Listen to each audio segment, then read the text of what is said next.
welcomes you to the following presentation of the Cleveland Guardians.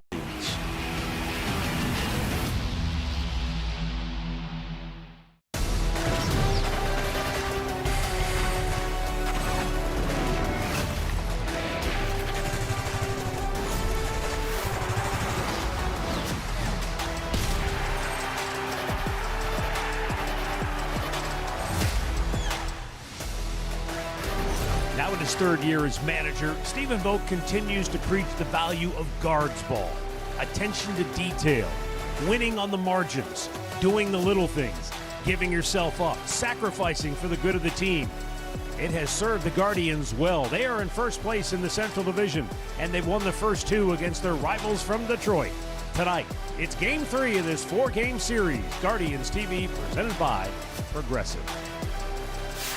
Hi again, everyone. Matt Underwood alongside Rick Manning. We'll check in here shortly with Andre Knott. Tanner Bybee will get the start tonight for Cleveland, looking to keep the momentum rolling. The one thing Tanner Bybee doesn't know a whole lot about this year is momentum, because they haven't scored when he's pitched, so he's constantly out there trying to hold the opposition at bay. It's a tough way to make a living. And, Rick, the one thing that Bybee has done a great job of is not showing his emotions. Even when they haven't maybe supported him as well as he'd like, he hasn't let that get the better of him. Well, they went out and they won the first game that he started this year out in Seattle. And since that point, they haven't won a game when he's pitched. So you have to be tough. You have to go out there, and he has done just that. He's going to go out. He's going to be making his 10th start, and Bybee just continues to go out there and try to battle.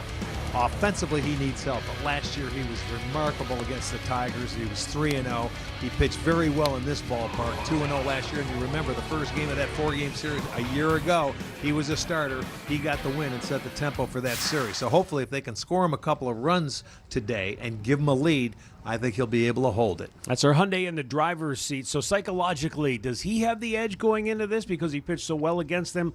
Or do the Tigers have the edge because he hasn't pitched well this year? I like Bybee tonight. I like him a lot. All right, when we come back, Andre Knott joins us with a special guest to talk about the potential of these young Guardians hitters. Cleveland Guardians baseball is brought to you by Progressive Insurance. Step up to the plate for savings. Visit Progressive.com. By your local Toyota dealers. Toyota, let's go places. And by Elk & Elk. For a team of injury lawyers dedicated to every client every day, call 1-800-ELK, Ohio.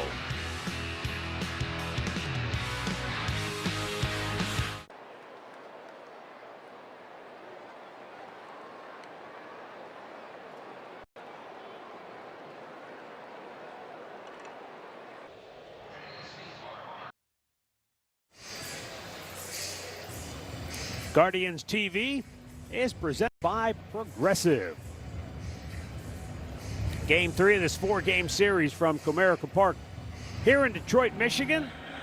The Guardians continue to surge thanks to contributions from so many of their young players, and young players who are starting to find their stride, like Brian Rocchio, currently 15th in the American League in batting average as he leads the club hitting .282.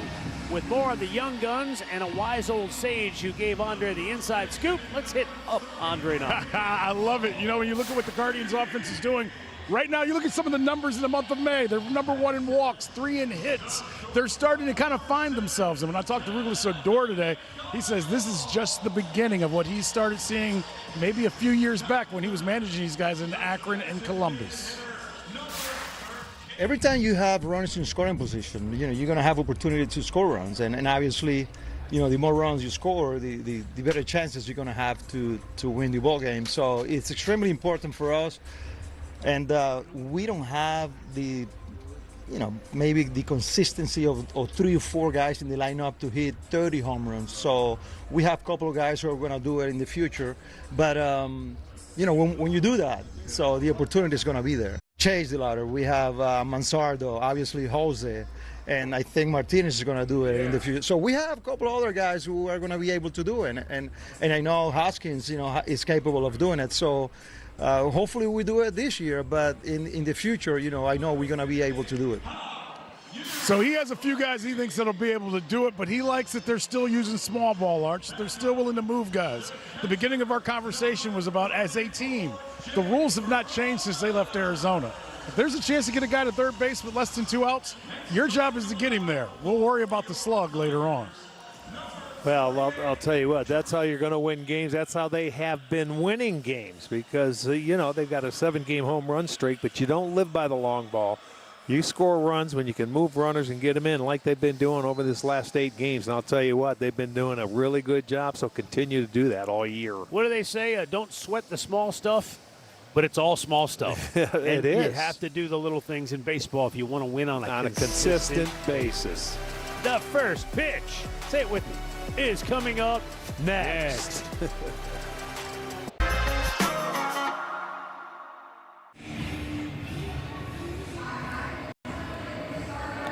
Well, cloudy and cool here in Detroit, Michigan. Let's take a look at the Guardians starting lineup tonight for manager Stephen Vogt, brought to you by Progressive. Angel Martinez leads it off, followed by Jose Ramirez. Chase DeLauder will DH tonight and bat third. Then Rhys Hoskins in the cleanup spot, followed by Daniel Schneemann.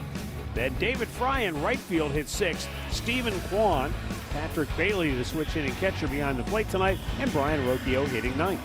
And Drew Anderson making his 3rd big league start of his career. He hasn't made one since August 7th of 2021, and that was with the Rangers. But he has pitched in 15 games. He's gone 2 or more innings in relief 7 times of his 15 games, and he's gone 3+ innings 3 times. So they're hoping if he can go 3 innings, that would be a great thing for them. Yeah, I would anticipate 2. I think that's a right. I would say perfect that'd be scenario. Safe. Yeah. But we shall see. That's the best case scenario is 3 innings. Angel Martinez leads it off for the Guardians, and out of the stretch, Anderson's first pitch is lifted to center. Fairly routine play here from Matt Vierling. 1 down. Let's check the defense for the Tigers behind Anderson tonight. It'll be Green in left field. Vierling is in center. McKinstry gets the start in right. On the infield, Workman at third base. McGonigal is the shortstop. Lee is at second. Keith is at first, and Rogers doing the catching. Jose Ramirez with 1 out. Tell you, Rick, about 5 minutes ago, they put up on the scoreboard a game time temperature of 56 degrees, but officially they say 59. Okay. So hopefully it is warming up because it's almost 20 degrees colder than it was in the first 2 games of the series. Yeah. Well, welcome to the Midwest. Summer was here and then said, sorry, got to go. Strike to the outside corner. 1-2 the count. Jose Ramirez, 5th in the league in walks. Swing and a miss. He goes down strikeout. How about that? 2 down. Drew Anderson with the first 2 outs here in inning number 1. Our Toyota keys to the game. Well, the Tigers, it sounds crazy to say on May 20th they're desperate, but they're in desperate straits right now. They've lost 12 out of 14 games. They currently sit 9 games under 500. So they have a lot of ground to make up. They do, but they're just trying to get a win is what they're doing in this series. Base hit through the right side of the infield, and that snaps it 0 for 11 slump for Chase DeLauder. And the 2-out single will keep the inning alive. And for Anderson, he throws the fastball. He's got a changeup, and that's what Chase hit was the fastball, a curveball and a slider. You know what I love, Arch? His bat looked slow yesterday, and Chase DeLauder in that first pitch heater, it looked like the Chase we've seen all season long. He continues not to look like a rookie at all, even after maybe his worst day at the plate, in his words last night. Well, he came in ready then. Rhys Hoskins swings at the first pitch. It was a changeup, and he pops it straight up. And the side is retired. No runs, 1 hit, 1 man left. Tanner Bybee on the bump when we come back. Swing and a miss. Bybee strikes him out.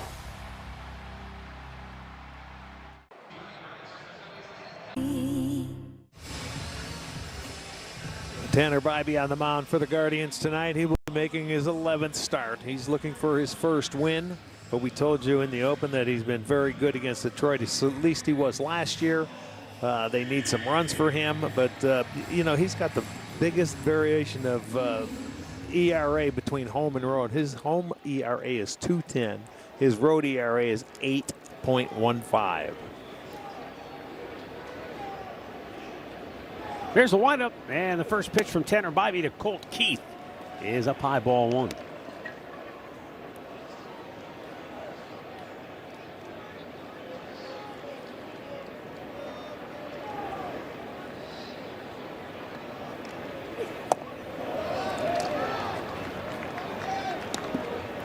Colt Keith has reached safely in 15 of his last 16 games. He's at first base tonight for Detroit. He was the DH in the series opener. Back out of play.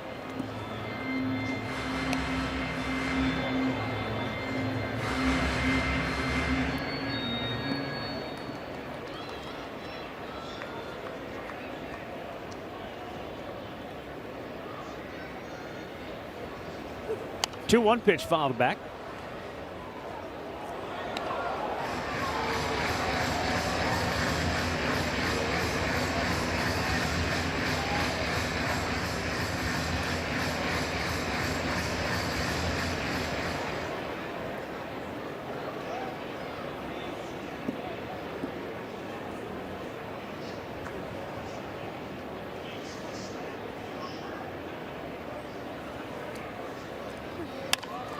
Just kind of tried to serve it into left field. Angel Martinez, a diving head forward catch to rob Keith of a hit for out number 1. Man, he had to sell out, and that was a terrific play. Yeah, straight ahead. That's probably the toughest one you've got to do when you're coming in from a left fielder. He didn't hit it that hard, so he's charging, and he realized I got to dive for it. But he had it in good time. He had plenty of time. It wasn't too close to the ground where he was going to hurt his wrist or anything. So good play. Big outfield, a lot of room to run.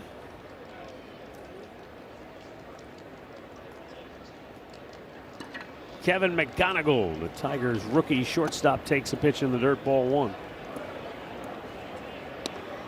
He is 11th in the American League with 51 hits so far this year, but in the month of May, pitchers have turned the tables on him. He's hitting .213 and just 1 extra base hit so far here in the second month of the season. And it's up to him now to make a little change. I mean, he puts good swings on the ball.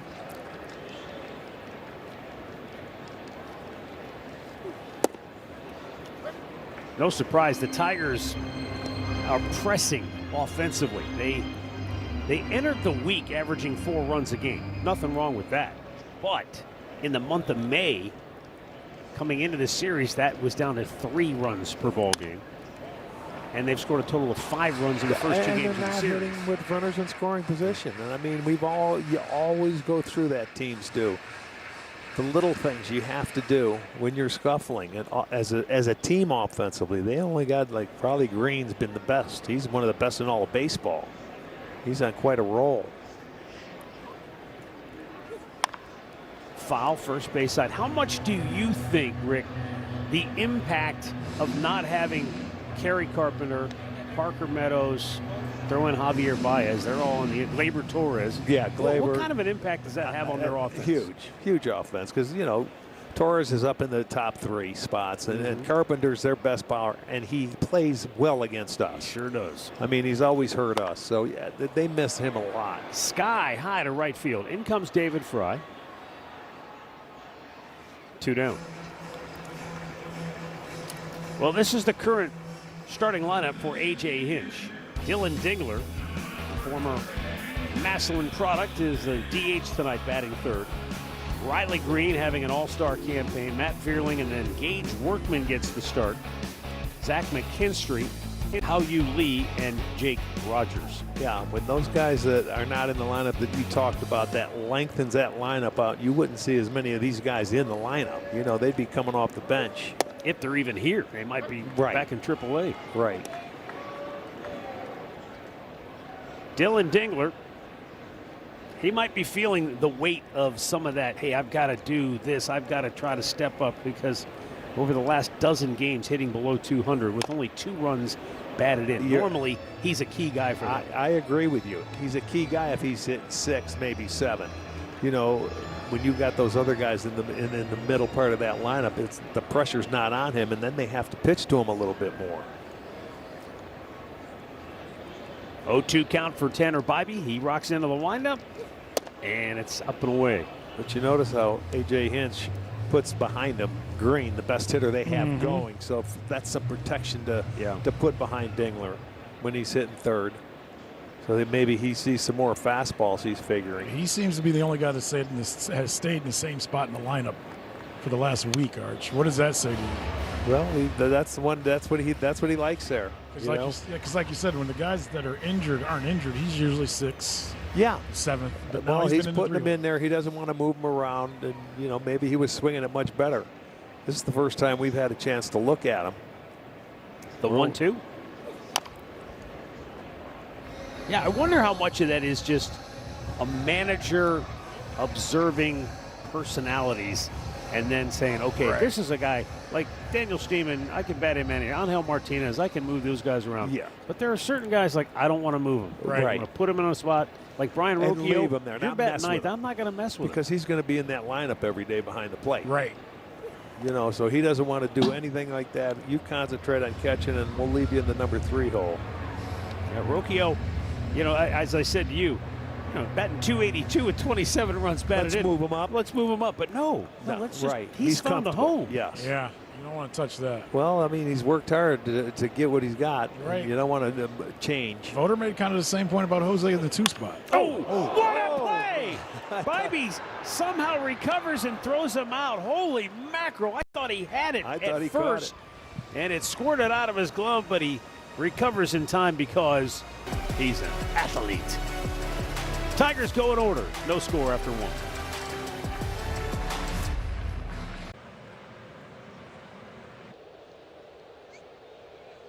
1. Home Depot. No score, second inning, and Daniel Schneemann leads off for Cleveland. Schneemann, as I mentioned last night, not only does he bounce around the field defensively, he's all over the batting order as well. Checks on a ball down low. Hey, you'll bounce anywhere as long as you're in the starting 9, you know? Doesn't matter. As long as you can get some at-bats every day.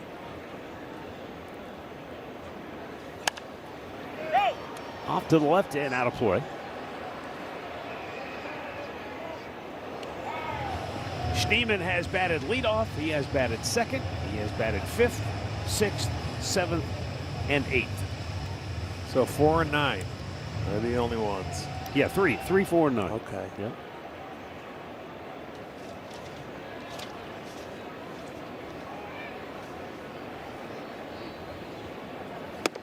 Ooh, that was a good pitch. Fastball up and in.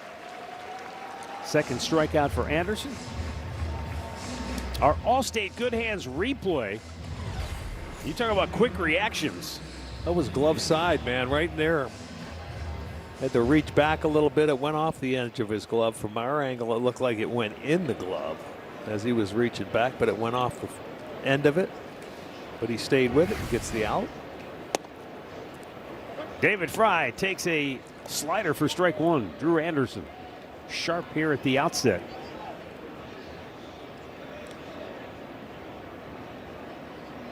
This is what, our 3rd opener in the last week, I believe.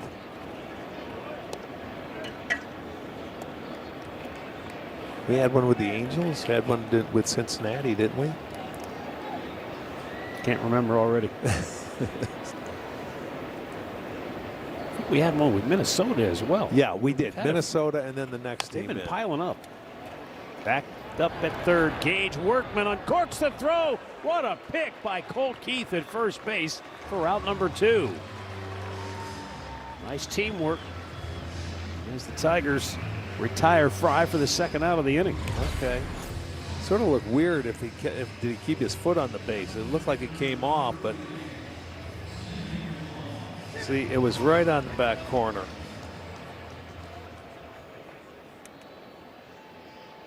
Okay. Here is Stephen Kwan.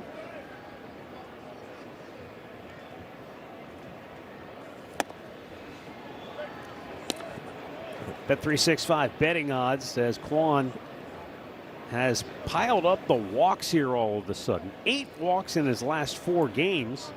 And now he's 8th in the American League with 31 walks on the season.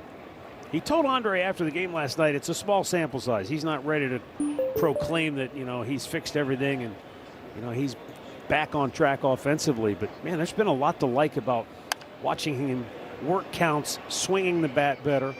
Andre, do you think he has any kind of a timetable in his head or how many at-bats he thinks he needs before he's ready to go back up to the top of the order?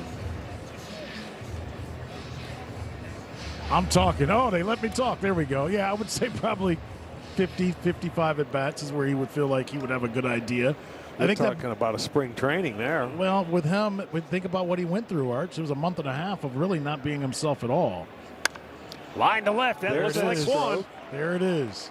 But for him, he wants to go through this, Arch, and then maybe go 10 at-bats without a hit to be able to know how he can control it and get right back to where he wanted to be. Well, there you go. That was a little. But it looks like him. Sure does. Yeah, he's not out in front of pitches. Foot's he's down. following something. His timing is getting back.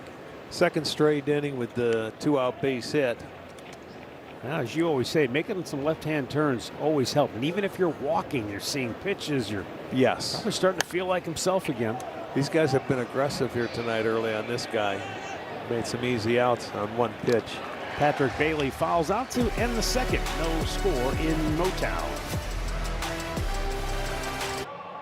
.com.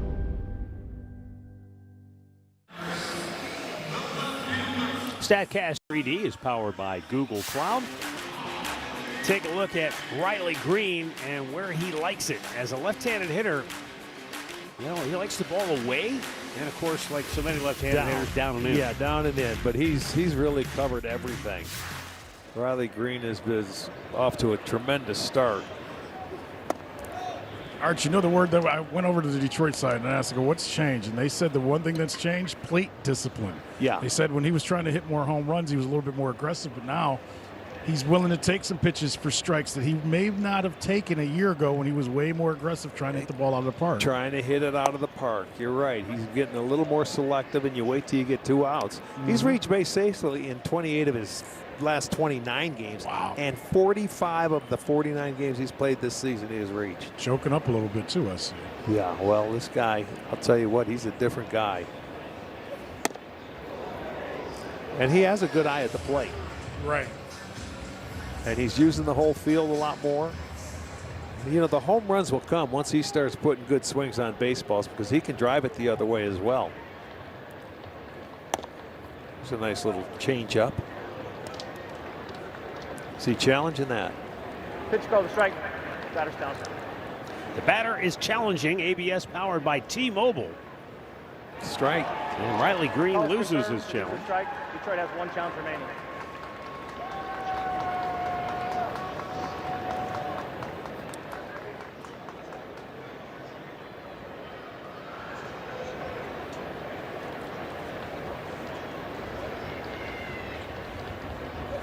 And up the ladder he goes and strikes him out his first. He elevated the fastball, and that's what got him.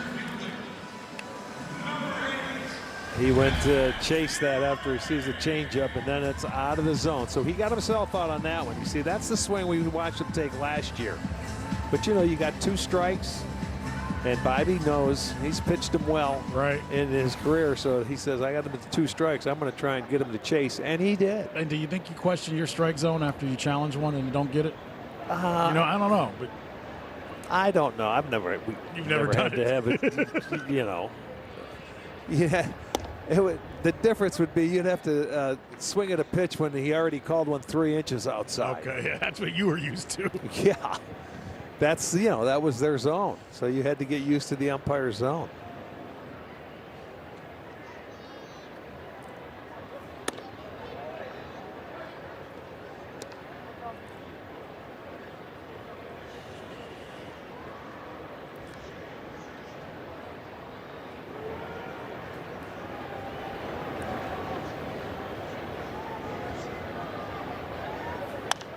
Back out of play.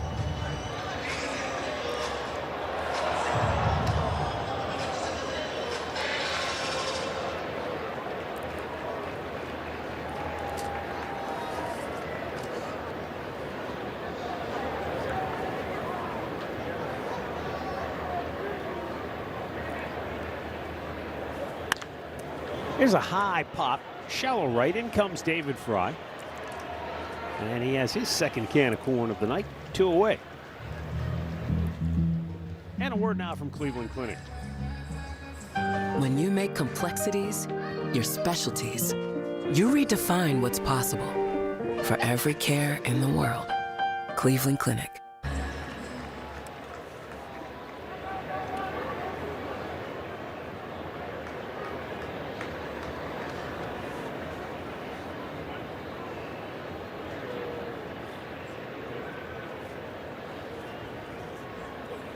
Swing and a miss by Gage Workman. Unfortunately for him, he's done a lot of that in his last 5 games. 1 for 13, 9 strikeouts. Yeah, he takes a healthy cut up there. We witnessed he came in to pinch hit in the first 2 games of this series, and he doesn't get cheated. Number 99. The Bat Boys used to wear that number.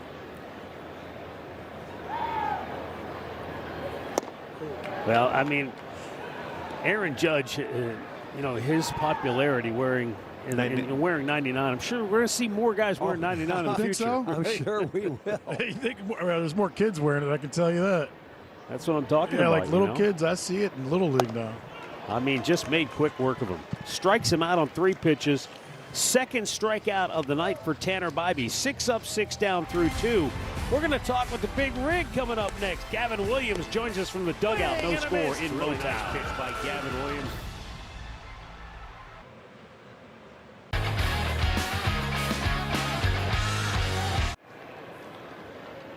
No score, 3rd inning. Brian Rocchio leads it off for Cleveland. Takes a strike and immediately challenges the pitch. Pitch called strike. Batter's challenge. Scott Berry calling the balls and strikes tonight. And it is a ball. So Rocchio wins that challenge. He's been seeing the ball so well. Seeing it. Yeah, that's right. That's how he's seeing it right now. He feels that was a ball, and he was right. 15th in the American League in batting average, hitting .282. 17th in on-base percentage at .369. And he takes a fastball for a strike. We're happy to be joined now down in the dugout by Gavin Williams. Gav, when you're watching the game in between starts like this, what are you honed in on? What are you zeroed in on? What are you watching in particular? Honestly, the way the pitchers attack the other opposing hitters. The main thing is, especially what Bybee does. I feel like we're kind of similar in different ways. I know he has a changeup, but other than that, I think we can attack hitters the same way. Matt, Gavin wanted me to tell everybody he doesn't really like talking, but he likes you, so he'll do this. Well, I love the big rig. I mean, come on now. Hey, I want to ask you about food reviews. Joey Cantillo might be muscling in on your turf. You and Hunter had a pretty good thing going before. Yeah, he might be a little salty over that. I mean, he's got the Joey Eats now on Instagram. I think everybody needs to go and follow that. But he does love food. I don't think he's got the reviews in him yet, though. We'll see, though. We might have competition here, right? Yeah, but he likes everything. He always says everything's good, so we need honest Let reviews. Mikey from him. eat it? Yeah, literally. What's your favorite food town since you've been traveling around the big leagues now? Ooh. Where do you really look forward to going? Is there a restaurant or just a town in general? I like Chicago, honestly. Not bad. New York's a little too big for me. I think Chicago's perfect. Not too much traffic. Other than that, I think it's Chicago. Have a little bit of everything there. One down. Angel Martinez at the plate. Fly to center his first time up. And a bouncing ball to second. Gavin, can you talk about how you've gone in dealing with your slider, your cutter, and how you've kind of figured out what works best for you going off of your fastball now? Yeah, I think it varies different games. I know the past couple games I haven't had my slider the way I want it to be. Other than that, it's just what I'm seeing in game. the way I'm gonna go about it. Especially, I think last game I threw a little bit more cutters than usual because the slider wasn't there. But I think day in and day out, I'm still working on everything. Well, what's the difference between your cutter or your slider or your sweeper? Yeah, I don't know. The velocity? Yeah, velocity is one thing. I think the metrics is another thing. I guess I get more horizontal on the slider, sweeper, whatever you want to call it. I call it a slider. Some people call it a sweeper. Okay, so yeah, it could be, difficult to tell you what pitches it is. Yeah, call it whatever you want to. Okay, I like that. We are. Thank you. I call it a slider, so if anybody wants to call it that, you can. But it is what it is. Well, I hope we don't run out of time before this inning. So hopefully Jose keeps the inning going, because I want to talk to you about, I'm watching the NBA and watching Victor Wembanyama and how the big men are running the floor and changing the game. You're changing the game in the center of the diamond, the way you're picking people off. Tied for the league lead in picks, showing that, hey, big men, they're pretty nimble out there. Yeah, I think most people think because I'm big I can't move that well. I think I got some quick feet. I think I got the good arm action to pick people off at first base too. But yeah, I guess people underestimate me at times with that. It's also pretty nice when you've got a guy with a gun behind the plate like Hedgie, because I think he's tied for the league lead in pickoffs among catchers. Yeah, whatever they do between first and Hedgie and the catchers, whatever their sign is pretty awesome. Because I don't hear it in my pitch comm when he's gonna do that. Gab, thanks for stopping by. We appreciate the time. Appreciate it. All right, no score here as we head to the bottom of the third in Motown. Beyond. Michelin, motion for life. Cleveland Guardians baseball brought to you by Levin Furniture and Mattress, your mattress headquarters. And by Chili's Big Crispy 3 for Me, the best $10.99 you can eat. A cloudy day turning into evening here in the Motor City. And chilly temperature in the mid-50s at game time. Bottom third of the Tigers order. Coming up here in the bottom half of the third inning, Zach McKinstry will lead it off. Like so many Tiger hitters, he's found the going very tough in the month of May, hitting 128 with one extra base hit and not a single run batted in this month.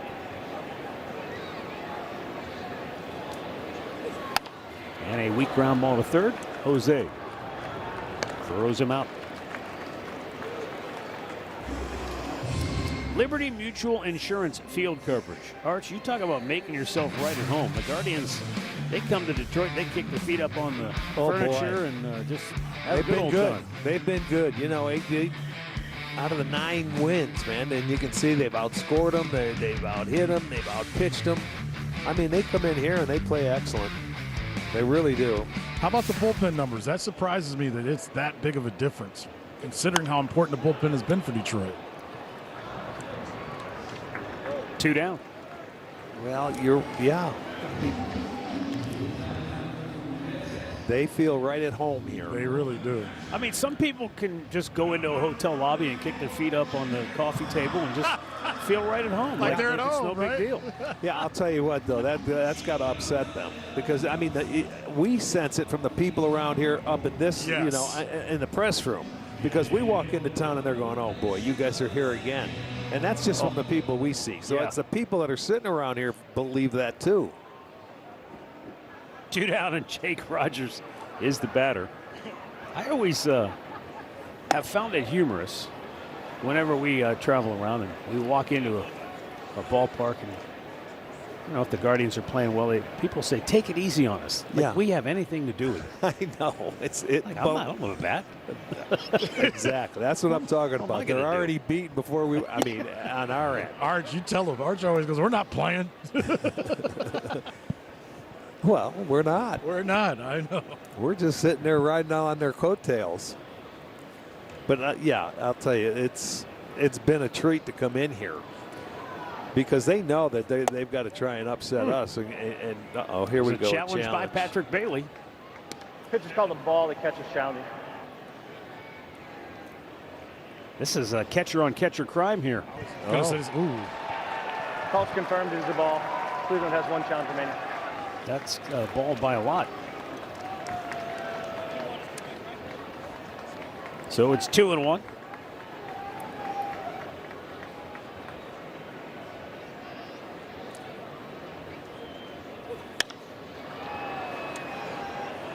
This is foul. Fry, a long run over, but not enough room to get to that one. I'm sure Jake Rogers is thinking to himself, look, Patrick, I'm hitting a $146. Yeah. You're hitting a $140. Why would you try to do this to me? Why would you try to challenge him? I mean, come on, brother. Help a brother out here. Yeah. Well, maybe they made a pact up there. I won't do it again if you don't do it to me. I don't know, these challenges. Tanner Bybee with the 2-2. And a line drive base hit to left field. So Jake Rogers gets to make a left-hand turn. Yeah, and he hit a hanger. Tigers have their first hit of the night. Got a breaking ball, stayed up, and that's what happens when you make it up there. Right down the middle, it gets hit. So their first hit, roll it back over to the top of the lineup. And Colt Keith. He was robbed of a hit his first time up.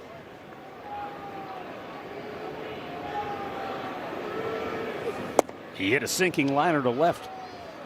But Angel Martinez made a nice diving catch on it.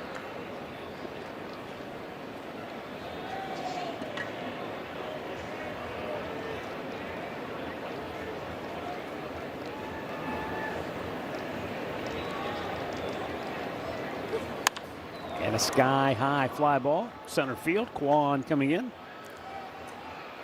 and makes the catch. We've played 3 in Detroit, no score.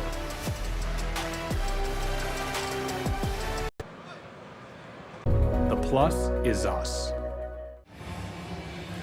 You know, they talk about the best laid plans, right? And for Drew Anderson, the last time out, he was supposed to be the bulk guy. But the original starter, or the original bulk pitcher, went down with an injury, and he ended up going 4 innings in that game. Yeah. And here he is again, pitching into the 4th inning, Yes. and I don't see anybody even up in their bullpen. So. No, he's been, well, you saw some quick outs. He's only given up 2 hits going through this lineup the first 3 innings. He's got 4 strikeouts. He's done more than his job. Anything else from here is a bonus, I would think. Chase DeLauter, he singled to right field his first time up. And pops this one back out of play. You know, the 2 hits that we have all came with 2 outs. But over the last 8 games, this offense has been, they're averaging 6 runs a game. Opposition only 3 runs, so they're hitting well and they're pitching well. But their BA in those 8 games is 241 and 169 with runners in scoring position. So that tells you they're doing the little things right. They're moving runners, they're getting things in, they're stealing some bases, they're doing the little things. But let me ask you this: their aggressiveness against Anderson's kind of playing into the hands of Detroit right now a little bit. Well, it is early, but maybe that was their game plan. True. To attack them early and try and get some base runners and do some damage. But I mean, he's negated that. They have a 7-game home run streak as well, longest of the year. 2-2, big swing and a miss. He's mixed his pitches very well. It's his 5th strikeout. He has yet to walk a batter, and that's been paramount to the Guardians' success here of late. No walks. That's something that they've been doing a lot lately. And now Rhys Hoskins popped up on the infield his first time up. Yeah, I believe it was the first pitch, too.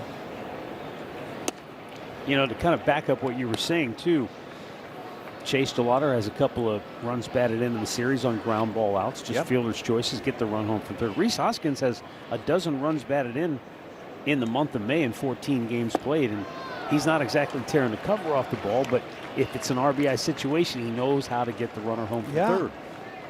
Well, that's the key. Batting average could be a little skewed Yeah. If you can get the hits or get them when they count, it makes a big difference. Yeah, Chase DeLauder, by the way, is 30 runs batted in. That's tied for 11th in the American League right now. Leads the club. That's a heck of a job for him. You don't expect a rookie to step in and be a big run producer the way he has.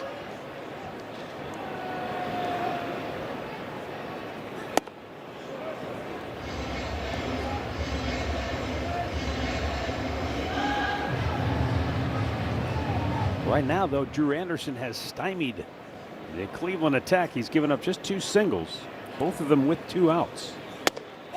Missed up high, full count.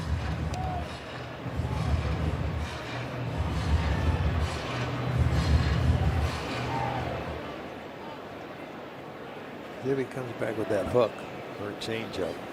Missed with 2 high fastballs. Oh, Stayed he with came it. back with the fastball and struck him out. He got that one down a little bit. This guy is. He has fanned 3 in a row. And there are 2 down with Daniel Schneemann coming up. Shout out to Papa Schnee. He reached out to me before the game and told me this is a family affair right there. That is Gage Workman on the side. They are brother-in-laws because they married sisters Allie and Lexi Hancock. So they are the 2 brother-in-laws last year at our ballpark, but they're out here playing in a big league game against each other. Schnee grounds out. Guards go in order. And we head to the bottom of the 4th, still looking for a run.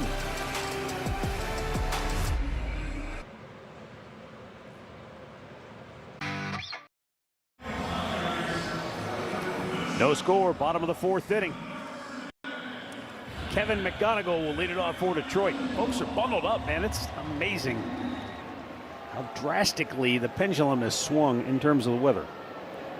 Yeah, we had some raindrops first couple of nights, but it was warm and just feeling like, okay, Memorial Day's around the corner. We're getting there. Summer's right around the corner. We're all right. And then we woke up today, bang. Back to reality. Jose gathers in the pop-up on the infield. Well, the Guardians host of the Nationals on Memorial Day. That'll start at 6:10, and 15,000 fans will receive a City Connect plush blanket. That'll be courtesy of Der Dutchman. Get your tickets at CLEGuardians.com. You happen to have one of those with you?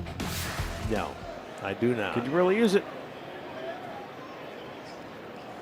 Could use some Der Dutchman too, by the way. That's what I thought you were talking about. You wanted the pie. Ball 1 to Dylan Dingler. He had a rocket back at Tanner Bybee at end of the 1st inning. Tanner able to knock that ball down and throw him out. A little high. 2-0. Has not walked a batter tonight, but he's behind Dingler 2-0. Has struck out a pair. Has given up just the 1 hit.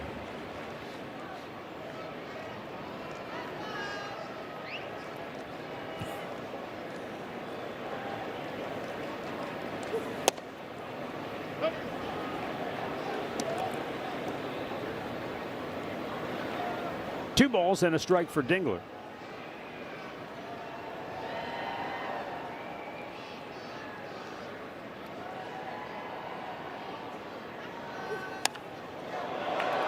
Deep left field, down the line. He's watching it, hook foul. Yeah, just got out in front a little too quickly. You know, you think if you're Tanner Bybee right now, you're out there on the mound. You're pitching great again, right? I know what you're going. And I know he's not thinking this because he's locked in, he's competing. But I'm thinking to myself, here's Tanner Bybee out there pitching a great game, and they've got a opener / bolt guy out there, and he's, of course, throwing a 2-hit shutout. Yeah, so he's been dealing with this all year long. Can't catch a break. And, you know, we talked to Carl about it and everything else, and it's like, hey, these guys are programmed. You know, you just do what you can do. Keep yourself in the game. But he hasn't been able to, you know, to get a team win in his last 9 starts. Swing and a miss. He gassed him. Pretty good cheese, 94 miles an hour. 3rd strikeout for Tanner. 2 down here in inning number 4. There you go. Right there, a little comeback on it was a perfect pitch. And I think we have seen Tanner maintain that competitive mentality. Like, truly, don't look at the scoreboard. Don't even worry about it because it is beyond your control. Just focus on hitter to hitter. Hey, He's done a really good job with that. He's a tough guy out there. He battles you. It doesn't matter what start he's in or what town or what team you're playing. And I know one thing, he takes it personal with these guys. You know, he sets it all up for these guys. So you know what? He's not going to give up anything. Matt, all I'll tell you is I sat down to interview him the other day. He goes, "What are we going to talk about?" I go, "I'm not going to." Before you even if you ask me about run support, we're fighting. He cut me off. I go, "Dude, I'm not going to do that to you." He goes, "Good, let's talk." But he goes, "I don't want to talk about it." He goes, "It is what it is. I can't do anything about it." You know what? Just ask him if Vogt will put him in the lineup to hit. Take your DH out and let me hit. Ooh, close That one. was close. I think Bailey thought I had a notion, but just one challenge remaining for each club. That might have been worth it. Hindsight, easy. Second guess. Yeah, too early. Slow hook and another close one. It's 3-1. But Riley Green is he's locked in. He did strike out his first time up. Yeah, well, don't challenge him. If you walk him, you walk him. You've got 2 outs. He's the American League leader in batting average. Came in tonight hitting .335. He leads the league in doubles with 15. He leads the league in on base percentage at .433, and he leads the league in hits with 58. Other than that, it's a rather mediocre year. I'll take that. The payoff pitch. And he came back and got him. What a job by Tanner Bybee. And he sets him down 1-2-3. Scoreless through 4 in Motown.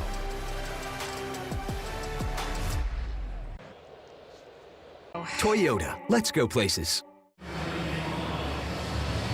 No score. 5th inning. Drew Anderson has not pitched more than 4 innings this year, but he's about to attempt to pitch into the 5th.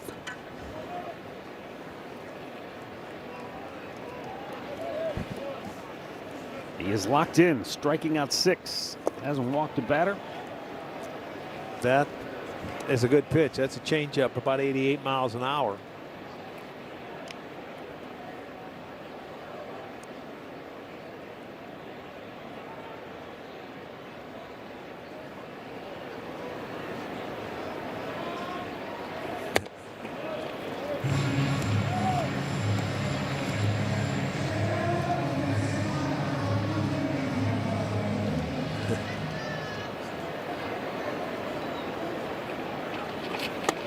Almost nicked him on the elbow. Almost looked like he leaned into that and tried to get hit.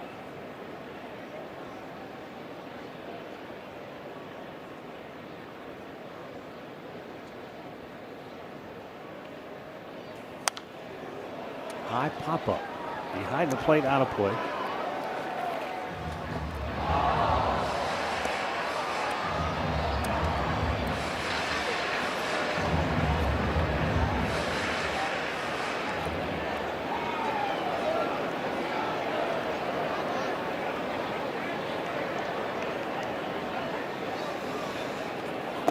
And low, ball 4. The Guardians have their first walk of the night, and it's a leadoff walk. Well, that was a changeup. And a word now from Levin Furniture and Mattress. Where can you get the guaranteed lowest prices on the top mattress brands for life? Only one place, Levin. Now Stephen Kwan, an opposite field single his first time up.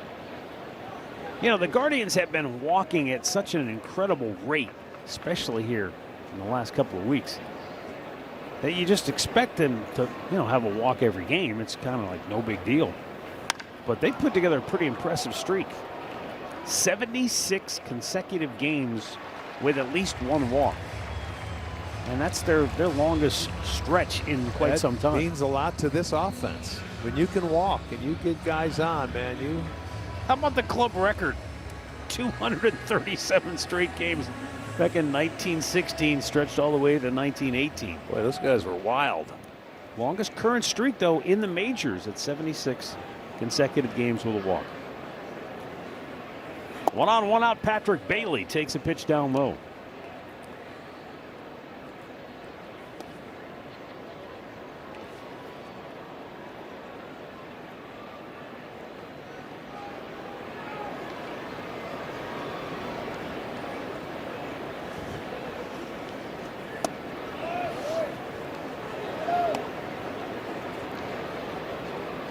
Bailey picked up his first hit with the Guardians on the last homestand, right before we got out of town.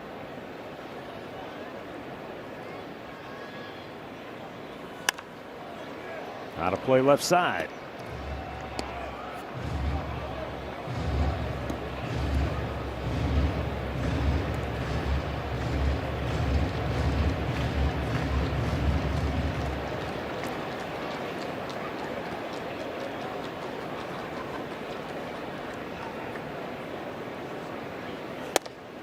Took a fastball.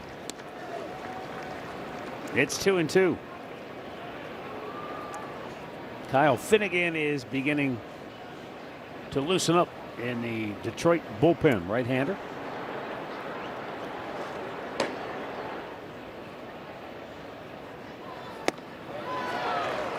Threw it right by him. 7 strikeouts for Drew Anderson. Mr. Anderson.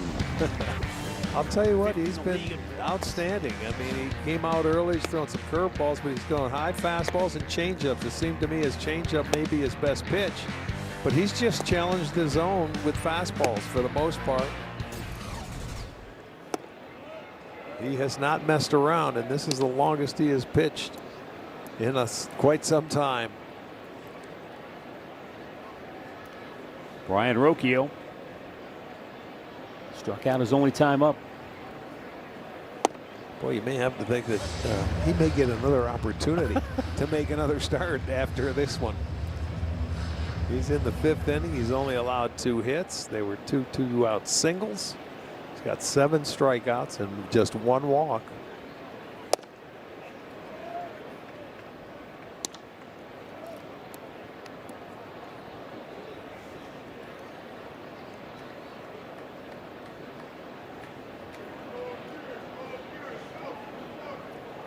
Fry, leadoff walk, still standing down at first base. And he came up and in on Rocchio. Okay, falling behind another guy. He could be getting tired.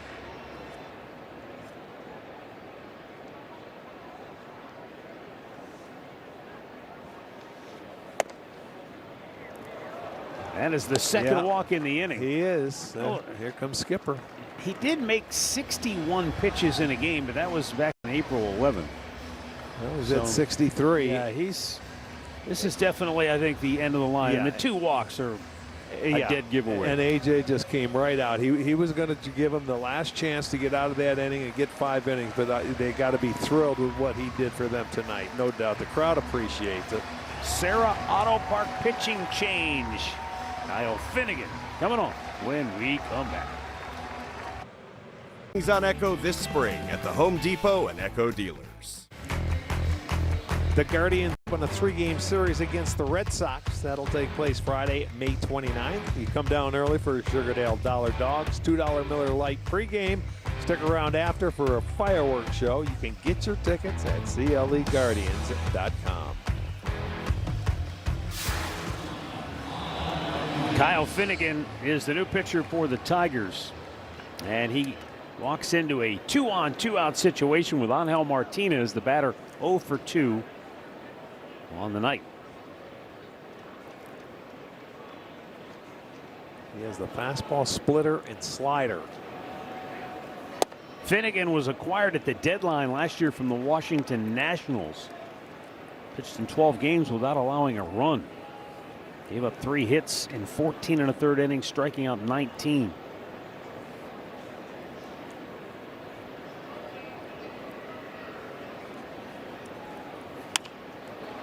Popped him up. Out goes the shortstop, McGonigal. And the side is retired. Guardians strand a pair halfway through. No score in Detroit.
Still no score as we head to the bottom of the 5th inning, and Matt Vierling will lead it off.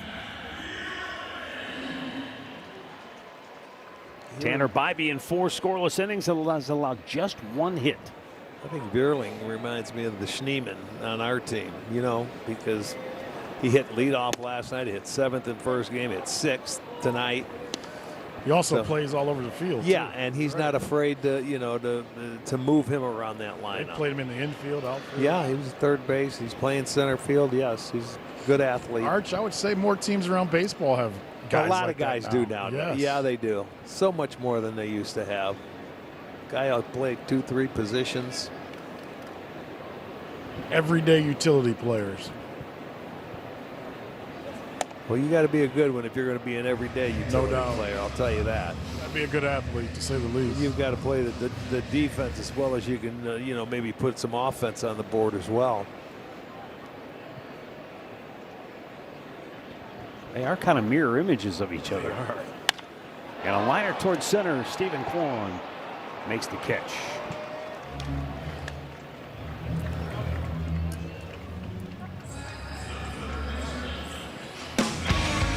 Well, Tanner Bybee is dealing again tonight. He's throwing the ball very well. The changeup right there, high fastballs. He's moving around. He's hitting his locations. He hasn't walked anybody. He has 3 strikeouts. And we're still tied. But he has done his job to this point, and he still plans on staying out there for a while. You said this walking over, and then you look at the numbers. You talk about Bobby pitching against the Tigers and how good he's been against them. He's like that against the Royals as well. The division. Yeah, I was going to say, how important is that one of the top guys in your rotation? You can take him around your division, and he's one of, and he's been great in the division. Gage Workman with a fly ball to center, and Kwan runs that down 2 away.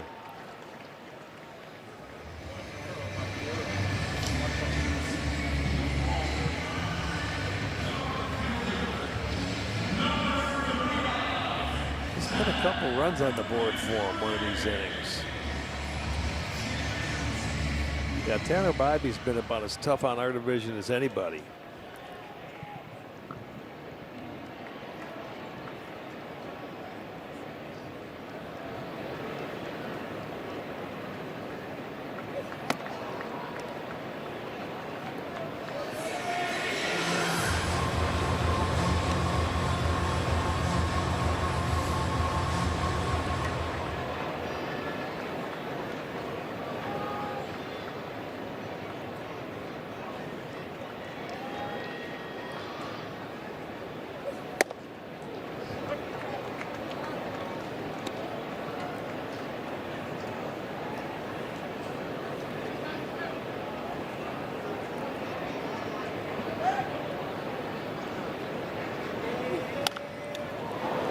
He yanked that one foul.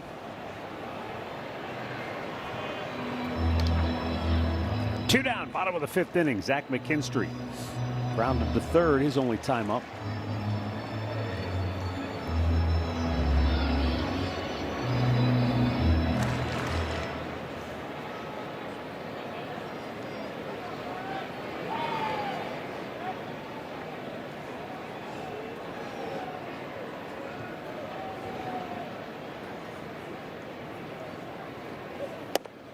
Yeah, if you're wondering, like me, what's with the green Tiger jerseys? It was a giveaway today.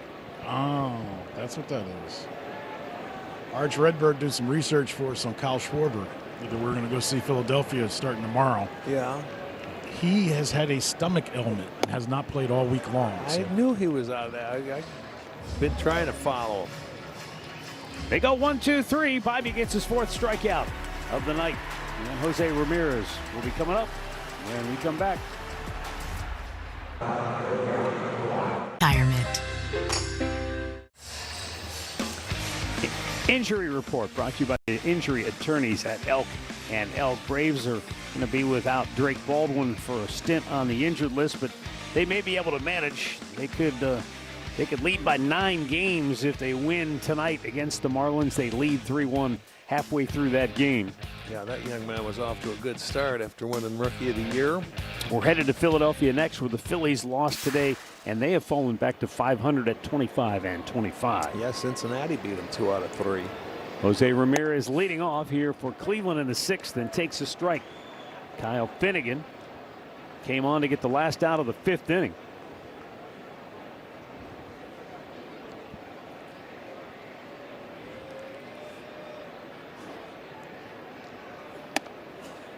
Almost nicked Jose.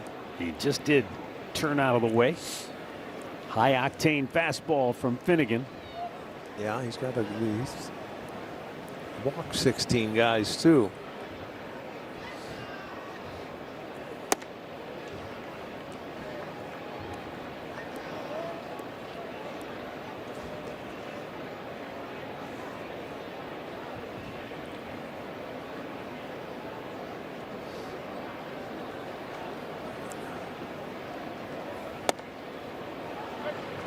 And that one right on the edge. That was the splitter.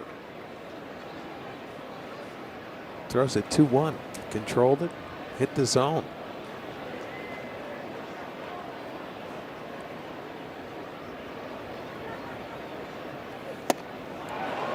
Struck him out. Went right to the fastball.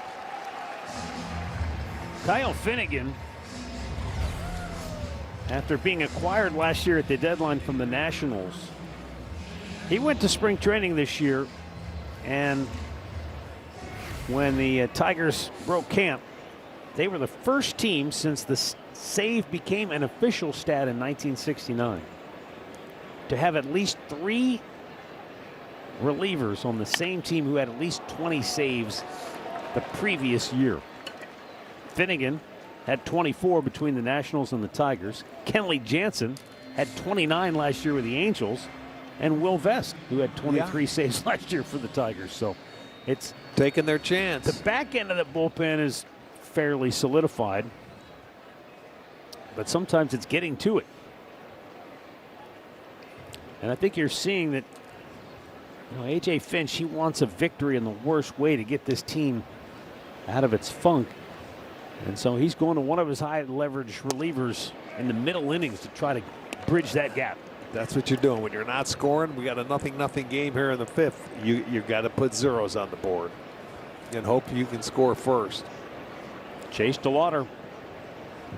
He has 2 of Cleveland's 3 hits tonight. He's down at first. He's dancing. He's going. He has not stolen a base this year. Hasn't even attempted one, and he gets down to second base without even a throw.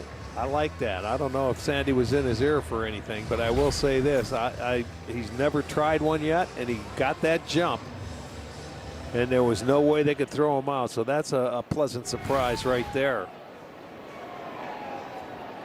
Now he's in scoring position with Rhys Hoskins eyeing a 1-1 count and a quick timeout from Jake Rogers, and I think he's going to be denied. It'll be a pitch clock violation. Yeah. Not so fast, my friend. Yeah, he tried to call timeout before that buzzer rang. Try to pull a fast one on Scott Berry. No, he got shocked, so he can't pull a fast one on him. Now what? Okay, Rhys Hoskins says, hold on a second. He's getting blamed for everything back there, the umpire. Hoskins waiting for that clock to wind down. Yeah, he is. They didn't start it till. Okay, we're back to it.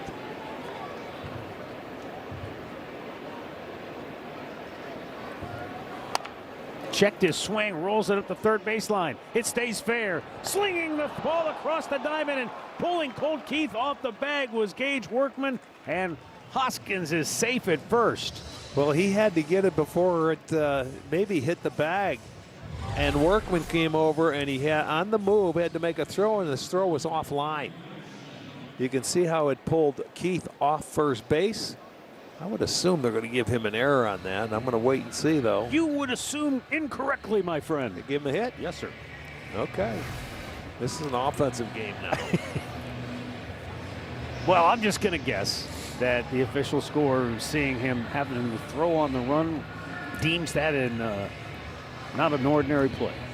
Ordinary effort, is that the criteria I think we're I using don't know. nowadays? I don't know. You go ask the official score. Go ask him yourself. I don't talk to him. I don't speak official score language. I don't speak to him, period. Well, the Guardians have an opportunity here in the 6th. 2 on, 1 out, and Daniel Schneemann coming to the plate. Here's DeLauder Steele. There you go, and he goes in. Let's see what he does. He looks at what? Sandy over there? See? He were right. Sandy was in his ear, I guarantee it. Daniel Schneemann 0 for 2. Shallow center, racing in Veerling. He'll get there to make the grab. 2 down. Matt, when we go to Minnesota, you make sure you remind Archie he doesn't talk to the official scorekeeper, all right? Scooter? That's his Oh, my God. That's his guy, yeah. Don't lie on the air. We know you talk to our guy Scooter in Minnesota. No, I say hello. Oh, you know he likes us. When it's time to say goodbye. We're going to get a pinch hitter for David Fry, and look who it is. Travis Bazzana.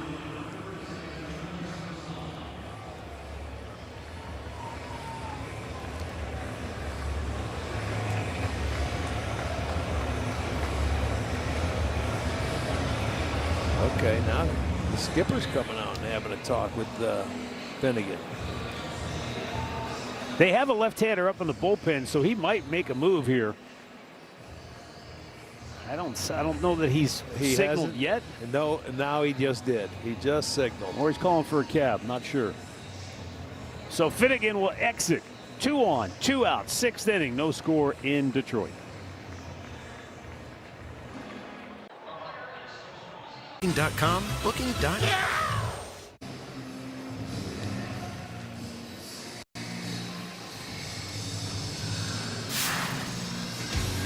Travis Bazzana is coming up here for Cleveland, riding a 6-game hitting streak. Got his home run to right field last night.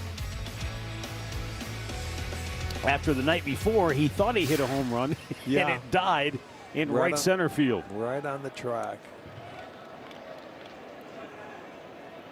Well, let's see how the young man does in a pinch hit appearance. No score, 2 on, 2 out, 6th inning. Brant Herter, big left-hander. Slow breaking ball in for a strike.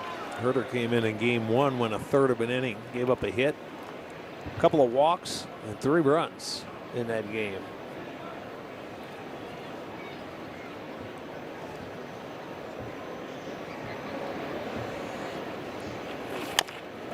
Tops it to first, backing up Keith with the underhand flip. Very close. They call him out. Sandy immediately turns to the dugout. I'm sure they'll check with the video replay guy to see if it's worth a challenge. And Gunnar says, no, sir. There is no challenge to be had here. So we are still scoreless, headed to the bottom of the 6th in Detroit.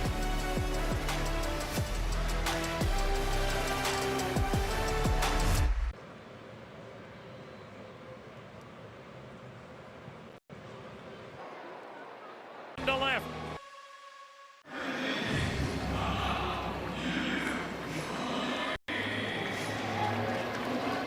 Defensively now for the Guardians, Stephen Kwan moves to left field. Angel Martinez is in right. Daniel Schneemann now in center, and Travis Bazzana is at second base.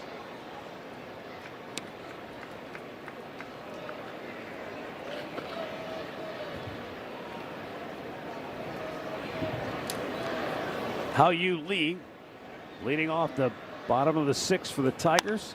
Swings and sends a lazy fly ball to left. Racing in Kwan, and he can't get there. And throw to second is in plenty of time. Tags him out at the bag. Hao-Yu Lee just ran himself into an out to start the bottom of the 6th for Detroit. Well, that was a good thing they didn't collide right there, because Rocchio going back, I don't think Kwan could really call for it, but he reacted to that ball once it fell and jumped on it quickly to make the throw to second base. It was beautiful. Or did Rocchio get it? Rocchio got it. He was ready for it. Kwan overran it, and he was out by a mile. So there's a break. That's just one of those balls, I guess, Rick, you call that no man's land. Yeah. Nobody could call for it. You're both going for it. Forkio's going back this way with his back to the infield. Kwan's coming in, couldn't call for it, so it landed. I mean, it was a tweener.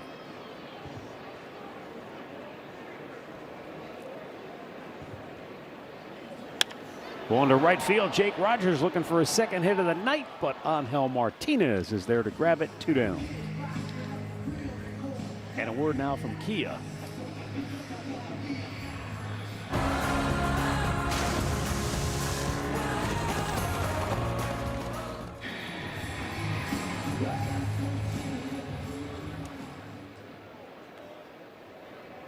Tanner Bybee pitching to Jim. Yeah, 2 hitters. That's all there is.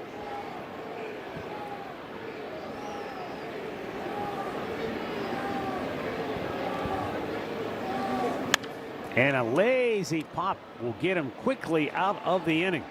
Kwan says, get out of my way this time. I'll make the catch. And this side is retired. 6 in the books in Motown. Still no runs.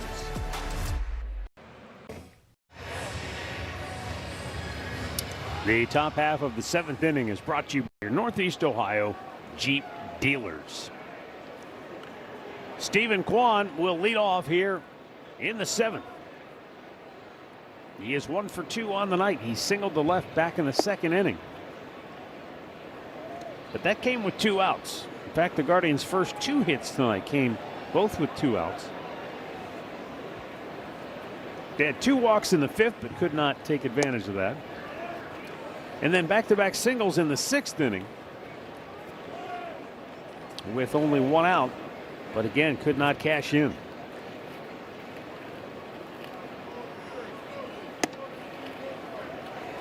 Brant Herter, he came on to retire pinch hitter Travis Pizzana to end the 6th inning, so he stays on to pitch for Detroit. See if he takes a couple here. And oh, there you go. There's a walk. Another walk for Kwan. That's 5 in the series, Arch. And now 9 walks in his last 5 games. Bet365 scores from around the league on the score bug. Patrick Bailey 0 for 2.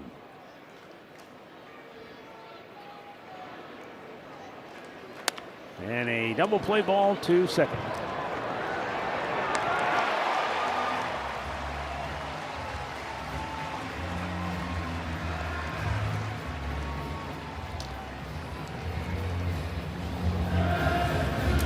That was quick.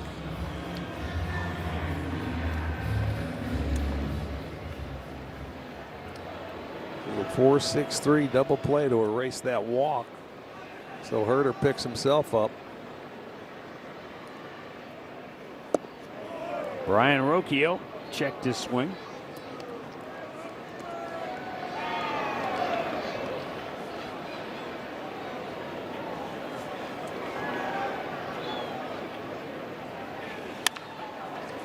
To short, backhanded by McGonigal. Stretch time in Motown. No score.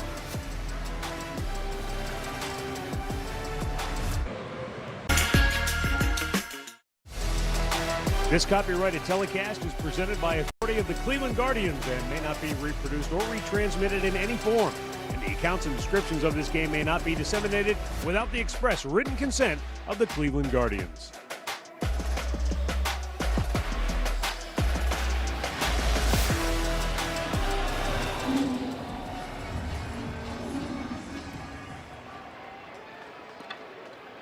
Kevin McGonigal will lead off. Bottom of the 7th inning. He is 0 for 2 on the night. Tanner Bybee has pitched to Jim. He's given up 2 hits. Yeah, just says he's at the 70 pitch mark now in the 7th inning. 47 strikes. Yeah, he struck out 4, hasn't walked a batter, hasn't really come close to walking. No, he's had command. He's had a good fastball. He's mixed his pitches nicely. He was behind Riley Green. I think it went to 3-0, and he came back and got him to ground out.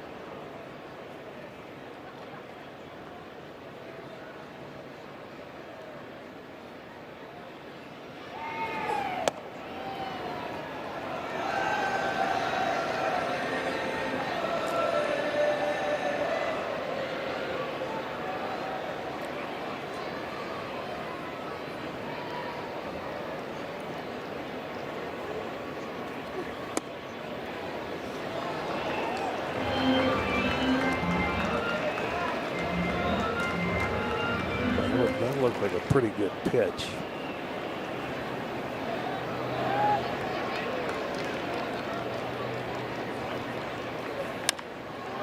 Let's follow up the first base side.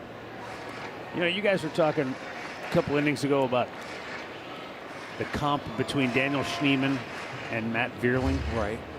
And it got me thinking just about, for many years now, we've talked about professional sports in general being a copycat business. Right.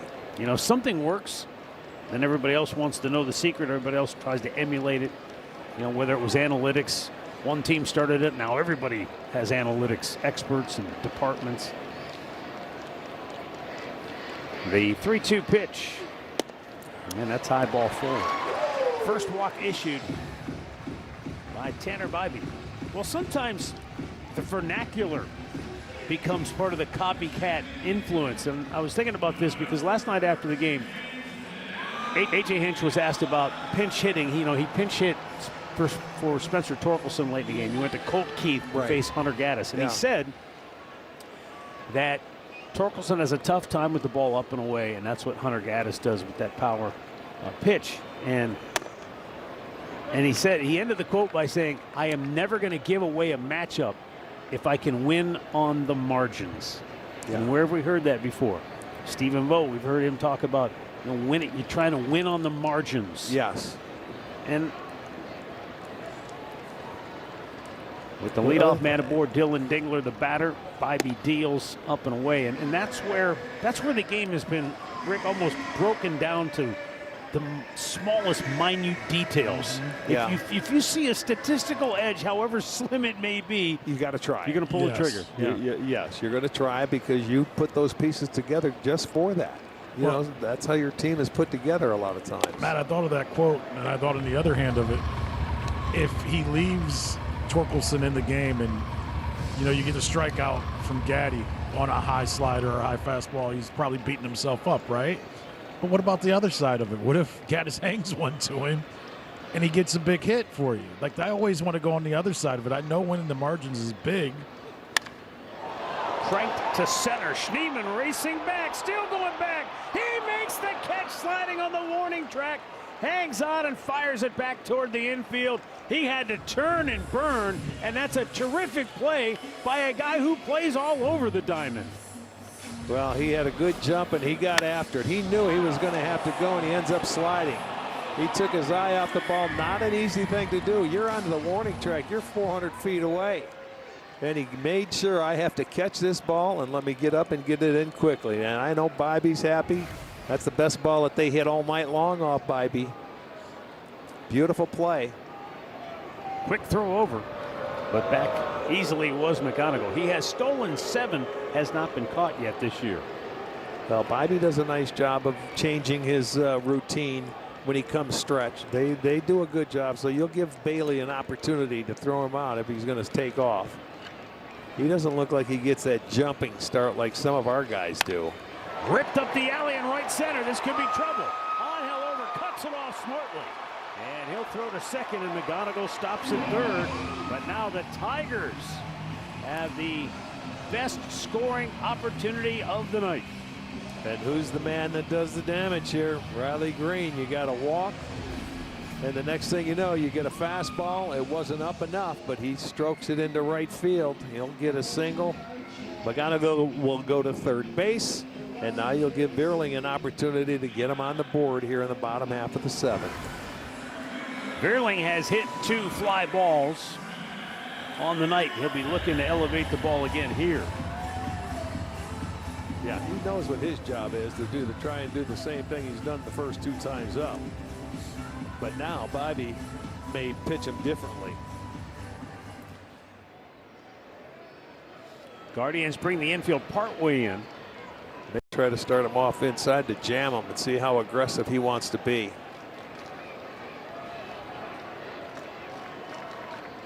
Looks like he's setting up away. Yeah, sure does.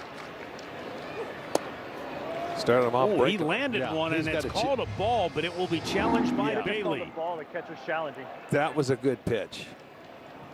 I'll be surprised if that didn't hit the zone. Oh, my goodness, it did not. Confirmed the pitch of the ball. Cleveland is out of challenges.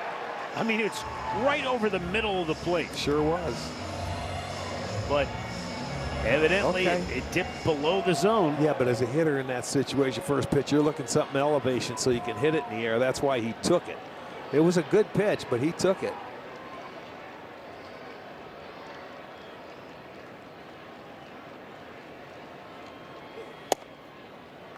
He took that one too, and it was right down the middle. You see, he's a guy that's been around, and he's going to wait for his pitch. He knows the pressure right now is on Tanner Bybee. He's looking for something he can hit in the air to the outfield grass, and I mean deeper. He's been able to get him home 4 out of 7 times on the year. He's taking his time getting in the batter's box.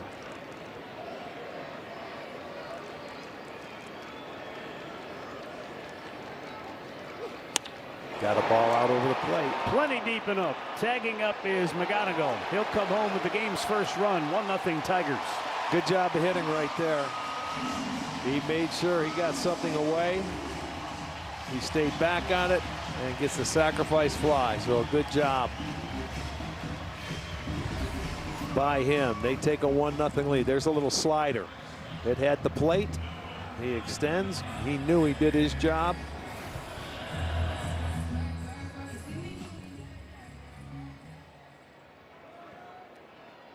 And up comes Gage Workman, 0 for 2. Fly to center his last time up.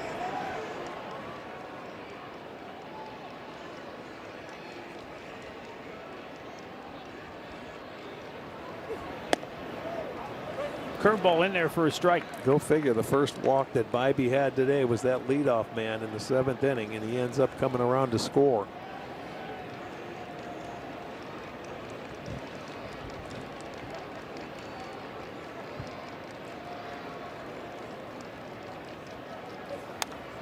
Challenged him with a good fastball, and he fouled it straight back. Yeah, Nothing in 2. He's thrown fastballs by Workman. In that first at bat, he challenged him a few times. Elevated it though, got it above the belt.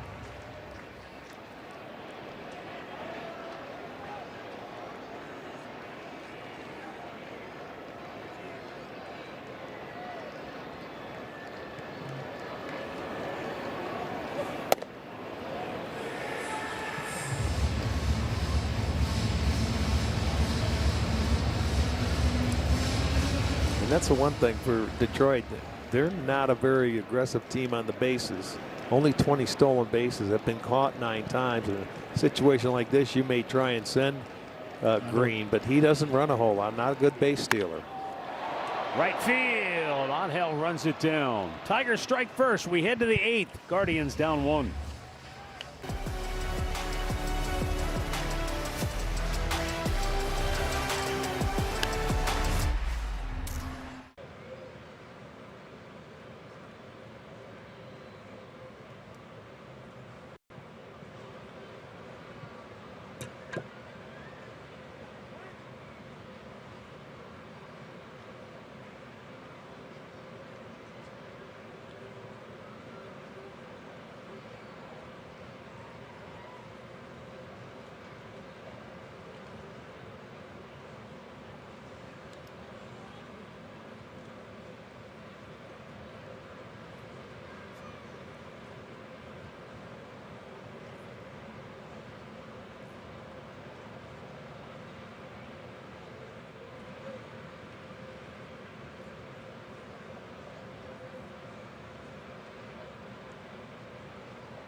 the offer.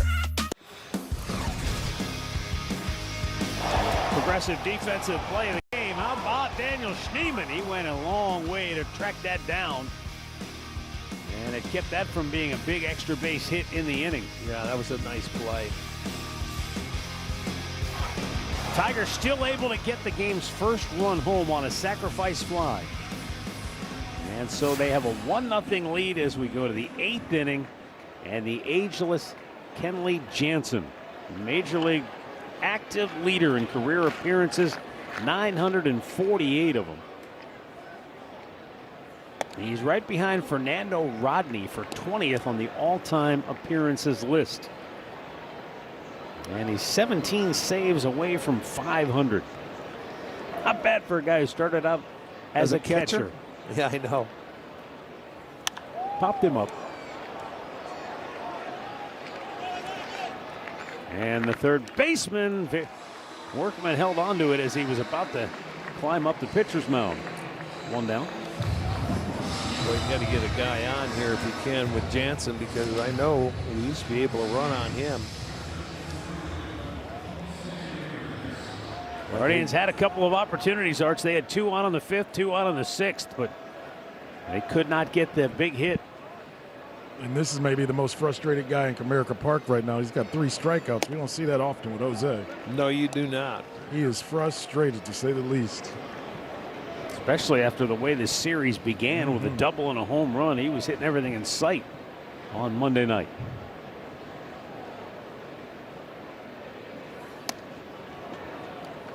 Rogers couldn't catch it. It's ball 1 to even the count.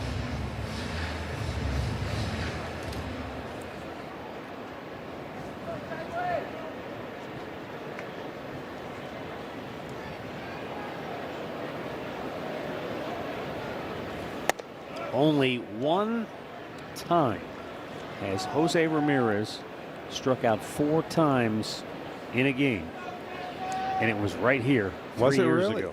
Really?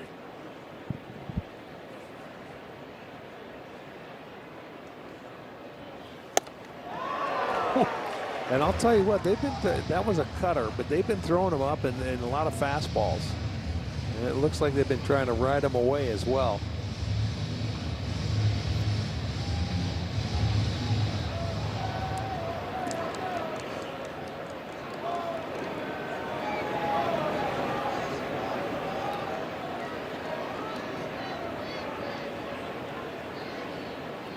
The 2-2 to Jose. Popped him up right in front of the plate. 2 down. And a word now from Cleveland Clinic. When you make complexities your specialties, you redefine what's possible. For every care in the world, Cleveland Clinic. Now, Stephen Kwan had an opposite field line drive hit in the 2nd inning.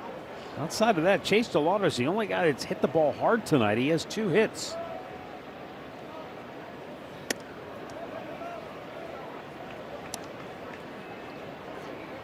Kenley Jansen with a chance to make it a 1-2-3. 8th inning. He's popped the first 2 hitters up on the infield.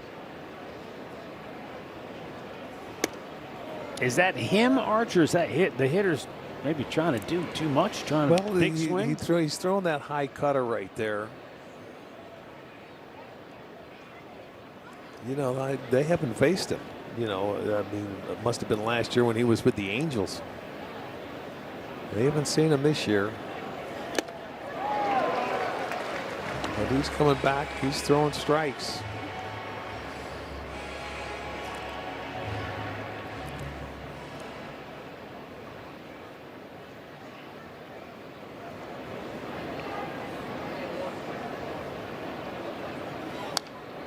Had a good pass at a fastball.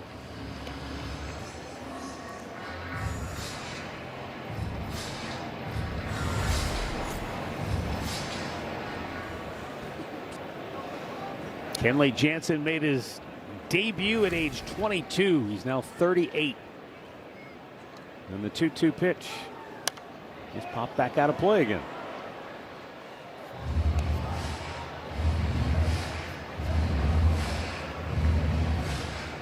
Broke in with the Dodgers back in 2010.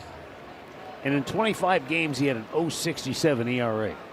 He has been very consistent, very steady. That's why he's still around. Up and away. I mean, Rick, you look at his career. And over the entire summation of his career, the worst year he's ever had was a .371 ERA. Yeah, you don't hang around that long without being very, very good. And Chase DeLauder with another tremendous at bat. He waits him out, and he gets aboard with a walk. 2 down here in the 8th inning. And we'll get a pinch hitter, Kyle Manzardo. For Rhys Hoskins. Hoskins was 1 for 3 on the night with an infield hit. Manzo has been the Guardians' best pinch hitter.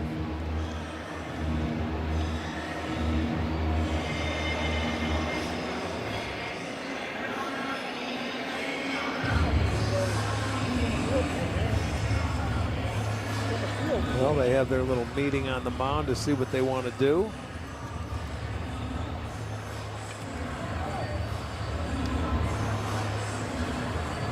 Well, back in the 6th inning, DeLauder had a stolen base.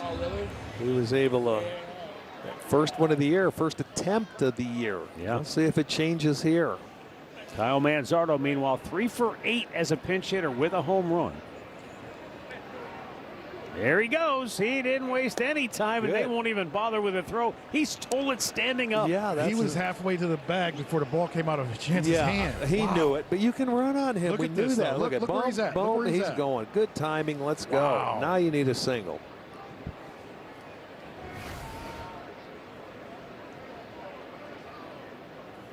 Up high.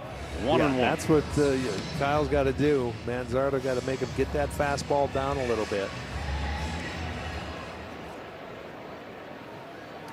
He likes the ball a little more down in the zone because he's not throwing a whole lot of soft stuff.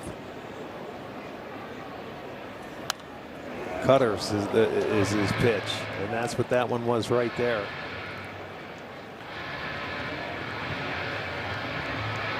About 93.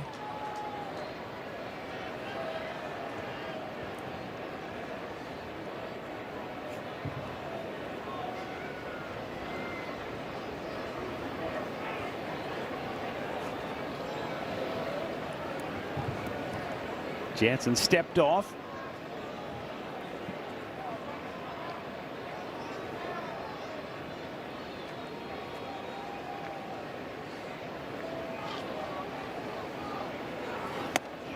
Struck him out.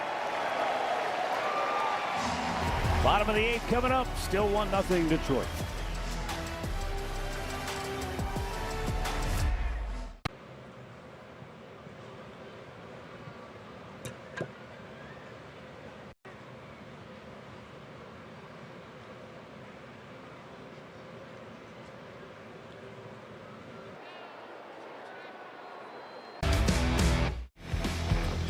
The Guardians will host the Red Sox Saturday, May 30th at 4 o'clock, and 15,000 fans will receive an Austin Hedges replica jersey. That'll be courtesy of Marathon. Plus, enjoy $2 Miller Lite before the game. Get your tickets, CLEGuardians.com. Tanner Bybee back out here to pitch the bottom of the 8th inning. And Zach McKinstry will lead it off. He is 0 for 2 on the night.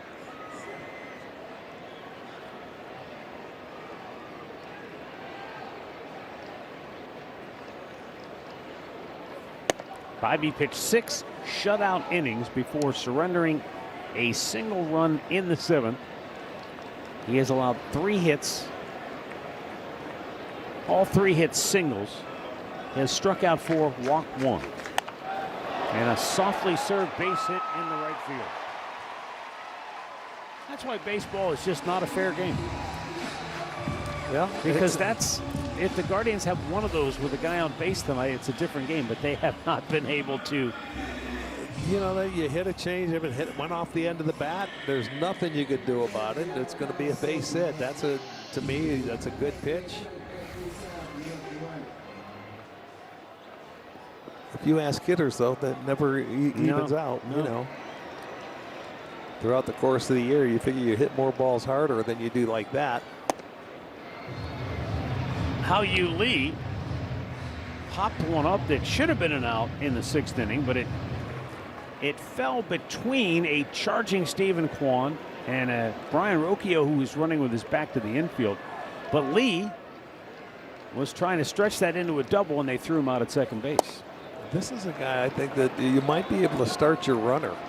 You got a 2-0 count, and this guy he gets the bat on the ball, you know, and you may try and get something rolling here to go first and third on a hit and run or something. Just to get something happen. You're down at the bottom part of the lineup. Number 8 hitter, if you can put it in play. Runner not running, and it could be 2. Bazzana to Rocchio, he threw it away. Oh, it was set up for a twin killer. And if Tanner Bybee didn't have bad luck, he'd have absolutely none at all. You see where he threw that ball from, way underneath. He's got to move those feet. Back on his heels. Yeah, and that's the second time he's done that, trying to turn a double play this year. And so that error really hurts. That's only the second error now in their last 9 games. One came last night, another one here tonight.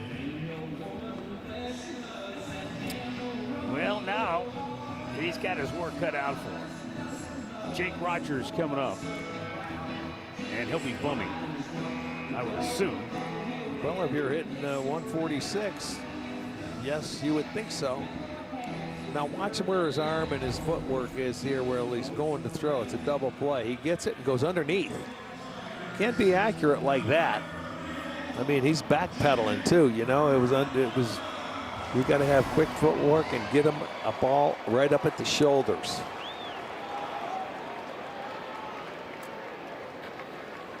Jose's holding at third base. Manzardo pinching in at first. Now Jose's creeping in. Here they come. They got the wheel play on, and it's bunted back foul. Yeah, not a very good attempt there by Rogers.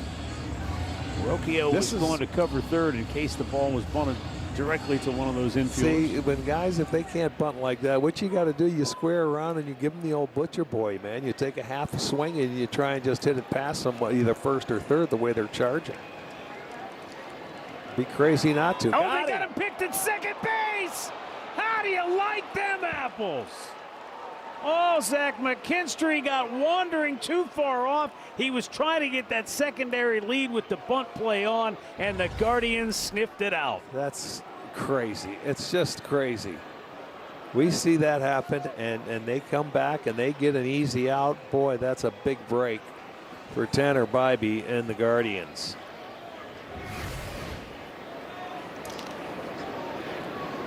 That takes the bunt off now. Boy, nobody feels better about that than Travis Bazzana. Yeah, true. Pickoff since 24. Look at that. 43. Only trailing the Cubs in that department, and they are very good at it. Bybee has 5 of them.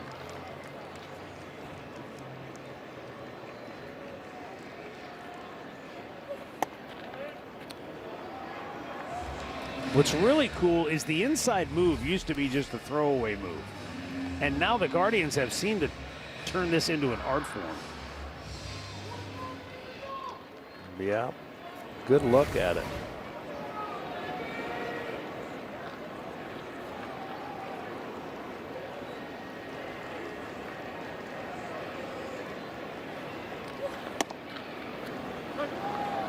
Rogers looks at a strike. It's 2-2. Will Vest is up in the Tiger bullpen. He'll be coming on to pitch the 9th.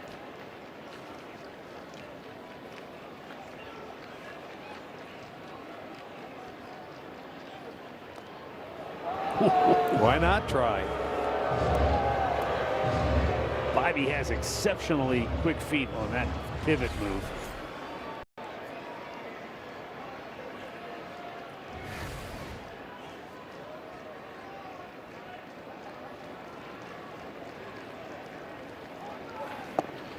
Swung on and missed, strikes him out, 2 down.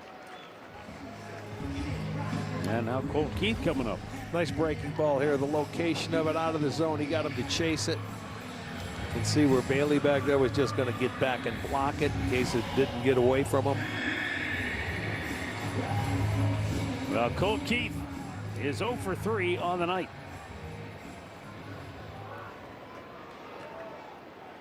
And Bobby just under 100 pitches.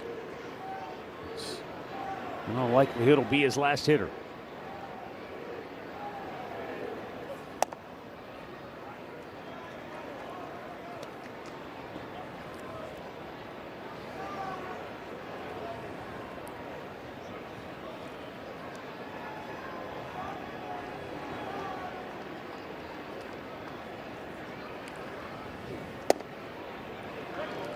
Good changeup.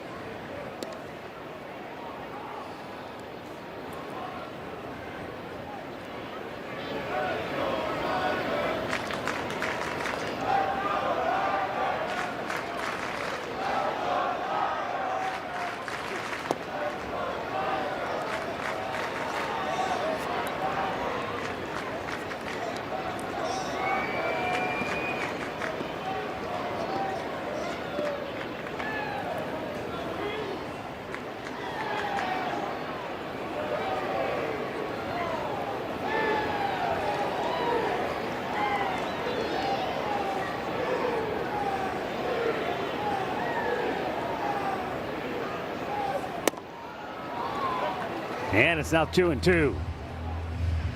Tanner Bybee has limited the Tigers to 4 hits, and 2 of those were just tough breaks for him.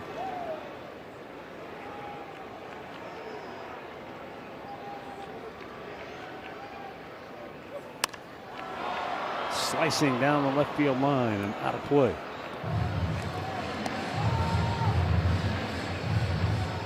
He has struck out 5 on the night. He has been efficient, and even when his defense let him down, he picked him up and picked the guy off. He has literally done everything humanly possible to help his team win this game tonight. The 2-2. Right back up the middle. Rocchio has it, and now let's see if his offense can pick him up. We're going to the 9th. Guardians down 1.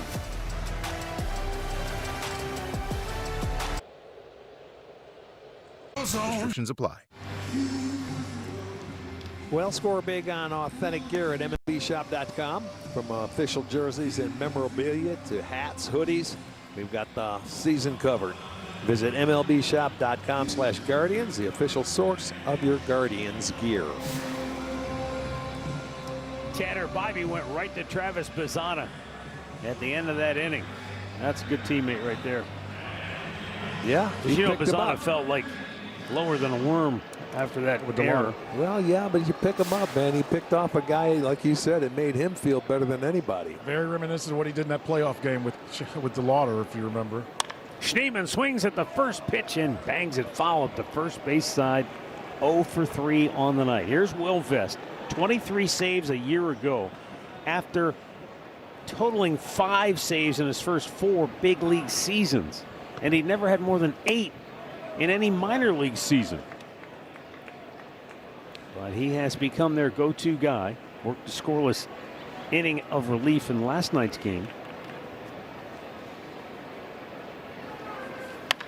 Ripped to right field. Daniel Schneemann gives the Guardians a good start with a leadoff hit here in the 9th inning. Well, that's that'll be our Chevy drive of the game. no better way to start than get that first guy on, and he got a high fastball to his liking and ripped it into right field. So there's your leadoff man aboard. And now Travis Bazzana rounded out his first time up when he pinch hit with 2 on and 2 out in the 6th inning. And he looks at a ball up high.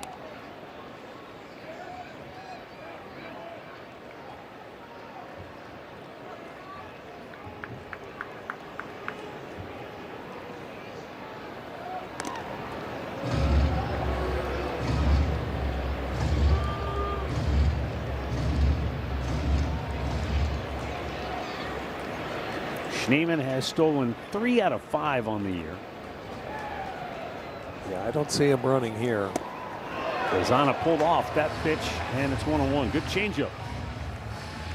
Yeah, you're looking for this guy to get a knock here in first and third.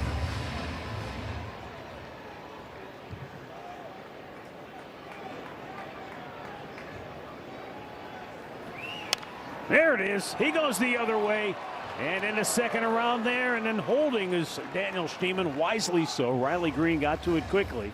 And I think he heard you, Rick, because that previous swing was a big one. That time, let me shorten it up. You know, it was a good changeup, so he pulled off of it. So now he gets into his 2-strike routine, man, and he says, okay, I got to stay on the baseball.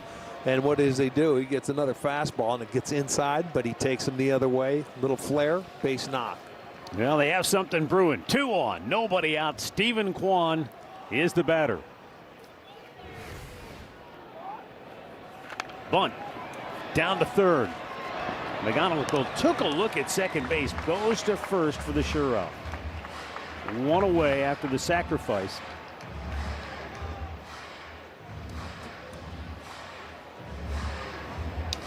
And Patrick Bailey coming up 0 for 3 on the night.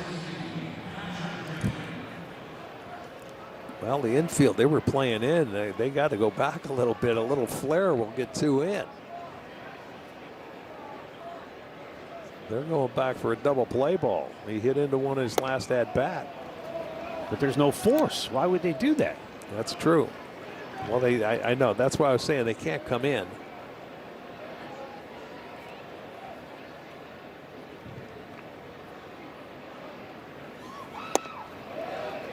I don't want to say it's a free at bat, but if you're Patrick Bailey, really all I have to do is put it in play here on the ground. Yeah. Up the middle. Schneemann runs well. If he sees the ball off the bat low, he's going to take off. He could, because you can see McGonigal is off the bag at third. So you, as a base runner, you can get as far off that bag as he is. Flared to left, but that is slicing foul.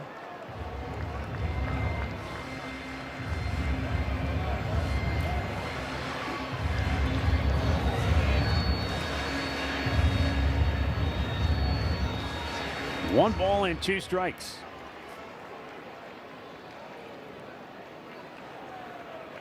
Back-to-back singles by Schneemann and Bazana starting the inning. Down and in, almost clipped him.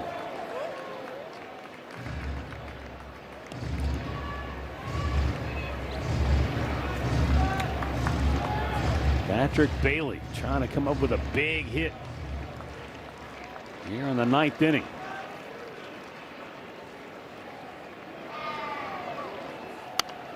Out of play left side. The way Bazana runs, base hit gives you the lead, unless it's a rifle shot at an outfielder.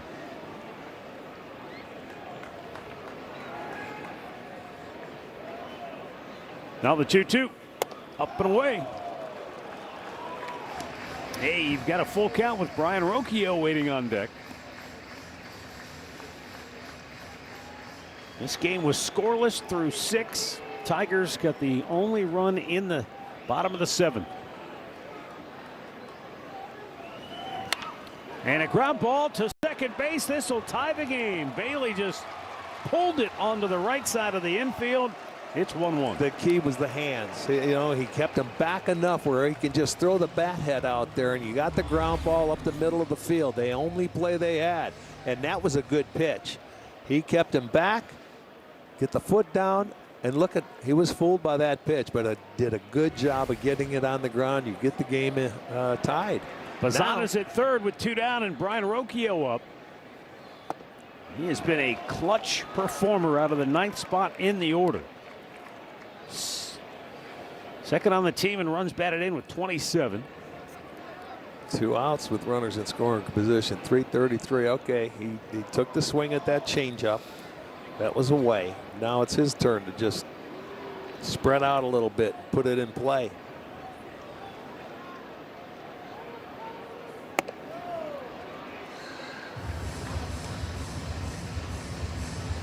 That's what Travis Bazana did in his at bat.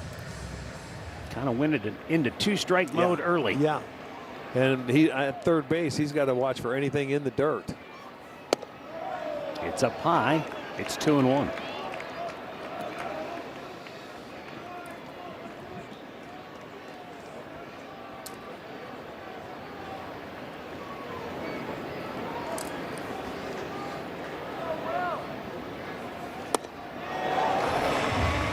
Slider down and in.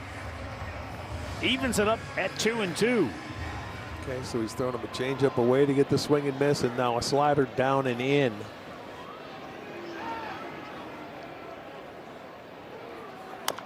Rocchio fouls it off and stays alive. Back with that same pitch.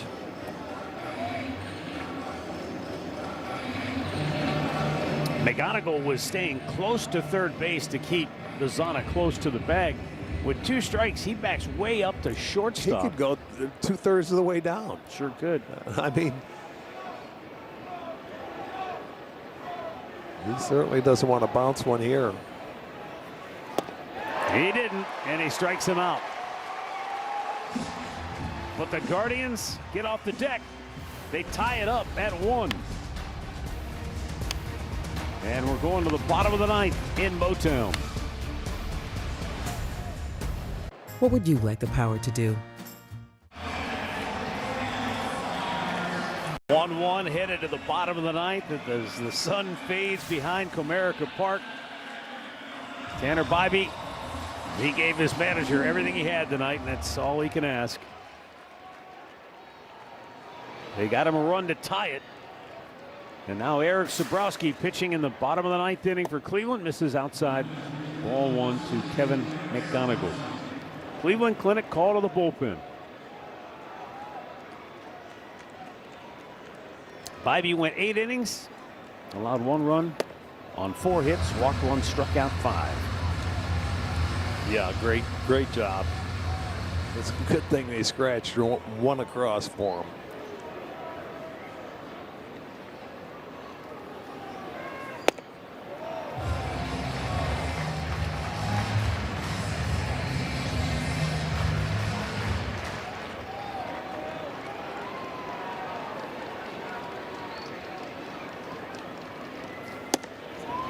All 4 leadoff man aboard for Detroit.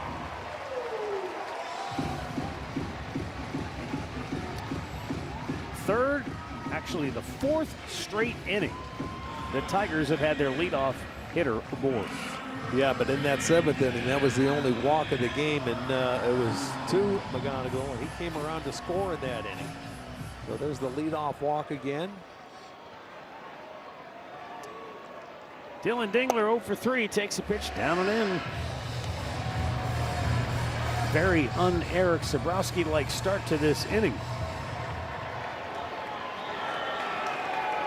He is yet to throw a strike.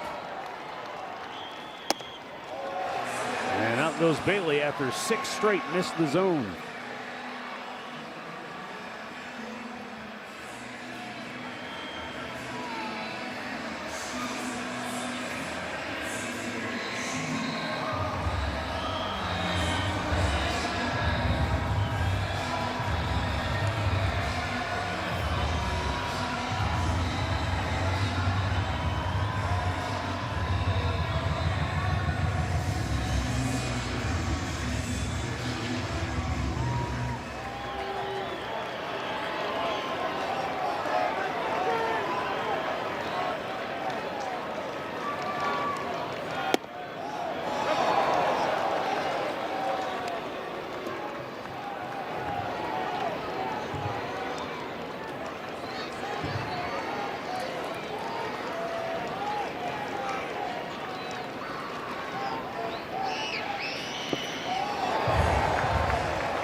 Tell you what,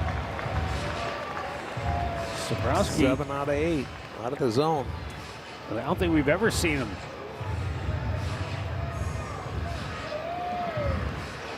where he hasn't had any command like this. Snap throw to first, it was close, but he got back safely.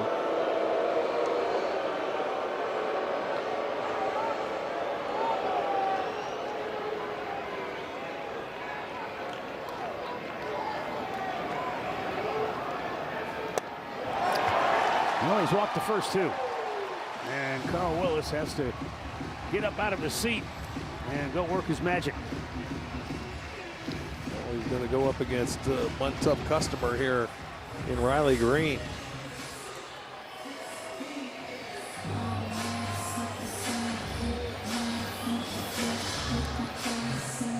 Well, tickets are on sale now for the Cleveland Guardians 50-50 raffle.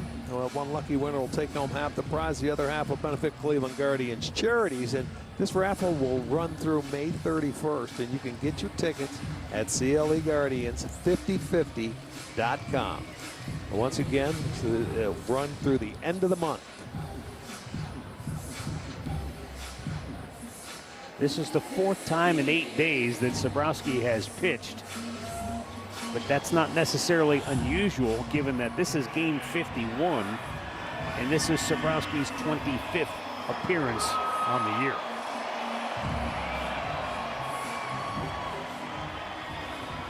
But you can be as judicious as you humanly can try to be, but at some point, the workload has to catch up to you. Oh, yeah. Well, he's got his work cut out for him right now. Their best hitter. He just doesn't have a feel for the strike zone right now. He normally pounds the strike zone. He has only thrown 1 strike in 10 pitches.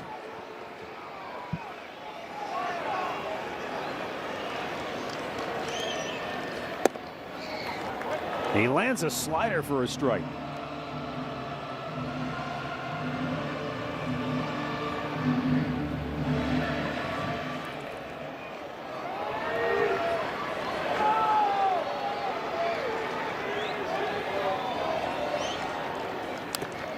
He went fishing and fouled it off, and it might have got a piece of Bailey. It certainly did. Yeah, he's smarting a little bit. So 1-2 to count on Riley Green. Right off the knee.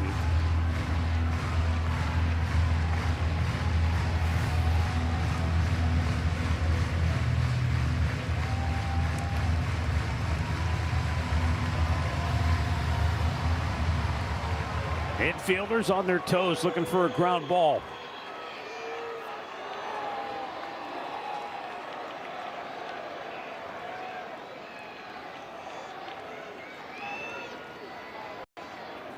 Oh, he got him looking at a fastball and rings him up.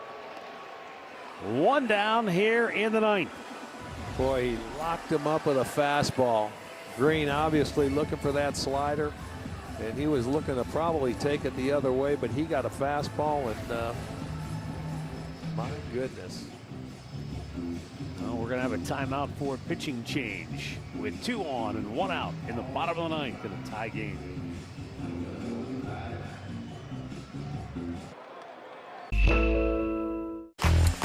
Well, you can experience a Progressive Field dinner on the dime.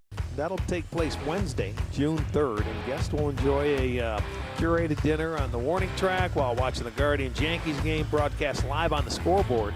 Seats are limited. Get your tickets at the events.cleguardians.com. Colin Holderman is the new Guardians pitcher. Tigers have the winning run at second base with 1 out here in the bottom of the 9th. 13th appearance on the year for Holderman. And Matt Vierling looks at ball 1 down low. Vierling drove in Detroit's only run with a sacrifice fly in the 7th.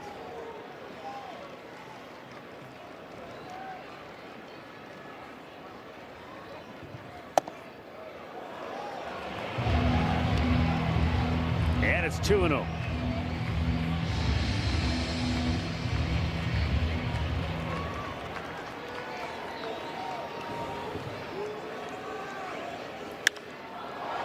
Out to the right and out of play. You can see he's trying to stay on the baseball, taking him the other way. This Guardians bullpen has a 2.62 earned run average in their last 29 games. After they started the year with a 5.55 ERA in their first 21 ball games. So Yeah, they have reeled it in. They've been feeding off each other, no doubt. Out of play. But the uncharacteristic walks by Eric Sabrowski certainly set the table for Detroit, making this a little tougher proposition for the normally impenetrable Guardians bullpen. Holderman with a 2-2 count on Vierling. And he fouls another one. Back to the screen. Yeah, he's just staying back, trying to hit it the other way. Wenzel Perez has moved to the on-deck circle to bat for Gage Workman. He knows he has good speed at second base, just trying to find some outfield grass. Topped it, and it hit him in the box. So the count's still 2-2.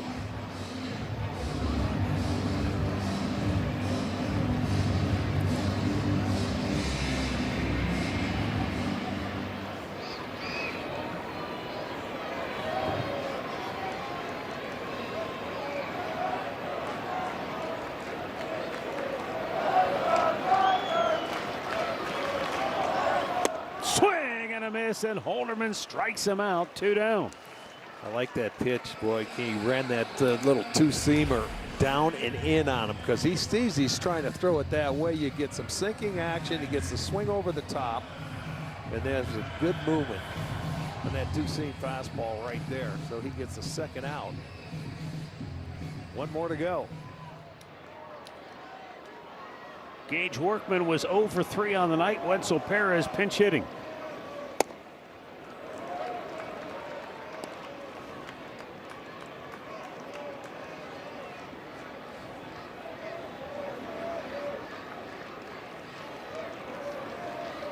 Swing and a miss. It was off the plate, 0-2. Yeah, he's got his rhythm now.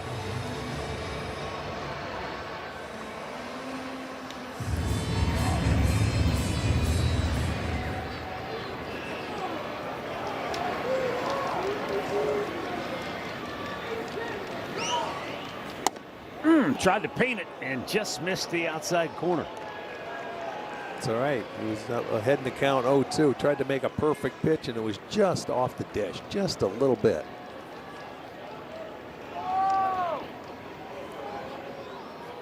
Swung out and missed. Holderman strikes him out to end the inning. Back-to-back walks, then 3 straight strikeouts in the bottom of the ninth. We've got bonus baseball in Detroit. Deadlock at 1.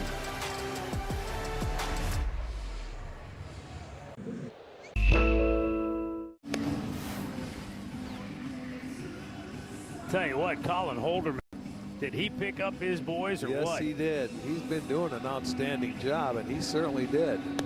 Had an opportunity to pick up one of the guys, and he's getting high fives all the way around. A tremendous job by Holderman.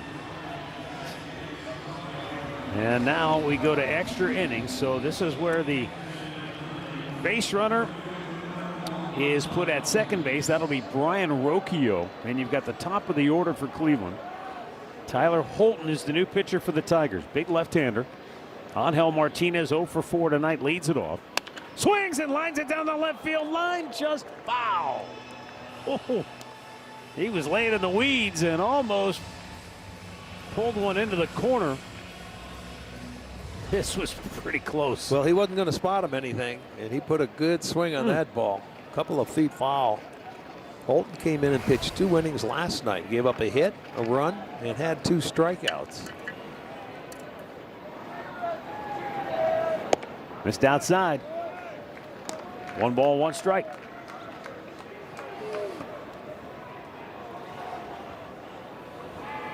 I told you when this guy, we come to town, this guy seems to pitch almost every day. Oh, nice little good changeup. You can see him out on that front foot. Kevin McGonigal is now the shortstop. Back again. Hao Yu Lee goes to third base. McKinstry is now the shortstop, and Perez is out in right field. Oh, yeah, he made the adjustment. Right center field up the alley. It'll get down and go to the wall. Scoring is Rocchio, racing into third base. is Angel Martinez with an RBI triple. And it's 2-1 Cleveland. And that is his first triple of the year. And boy, oh boy, what an adjustment from that last pitch. When he was fooled, he says, I'm going to stay right on that pitch. He got the breaking ball out over the plate, plugs the gap in right center field, and he was off and flying to get to third. So here comes Rocchio, and they take a 2-1 lead with a chance to add on again. He nearly got to third base before Rocchio touched home plate. That's how fast he was flying around the bases. He wanted that triple, and he got it. Well, the infield forced to come in with Jose Ramirez at the plate. Looking for that big insurance run now.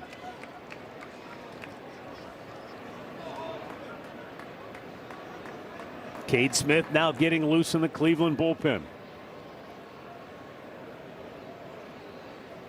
And the 1-1 is lined to left center field by Jose Ramirez. That's in the gap. That goes to the wall. Martinez scores. Jose's into second with an RBI double. And the Guardians have put 2 on the board in the 10th.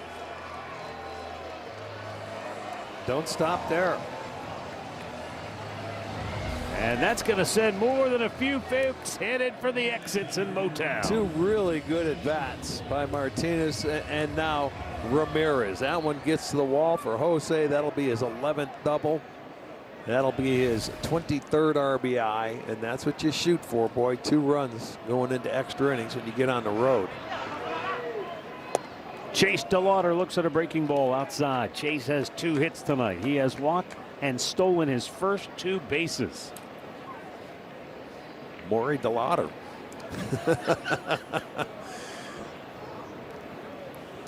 That breaking ball missed inside. 2-0.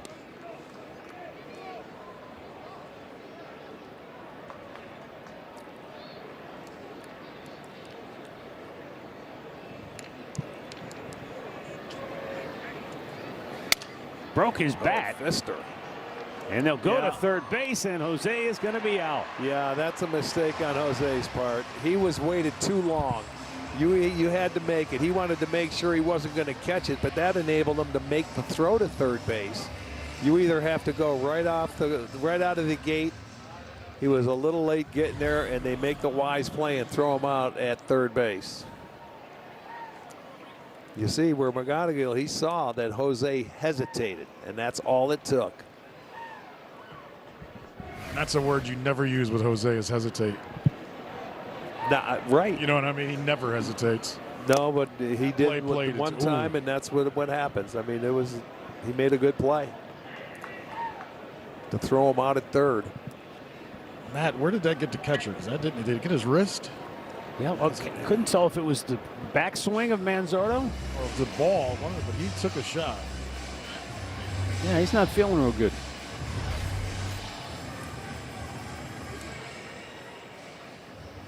Oh, that was in the bridge of the glove, the crease of the glove, and it got him on the thumb. Yeah, bone bruise or something like that. Might have been on the thumb.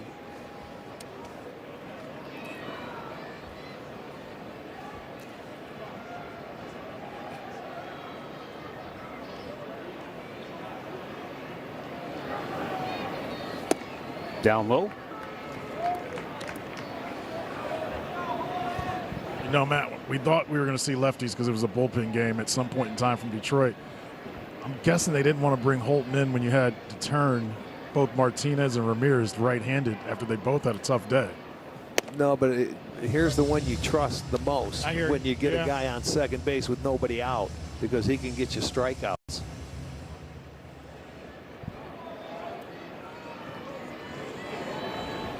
Remember we talked about those margins earlier? Mm-hmm. Swung out and missed. He went fishing. So 2 down.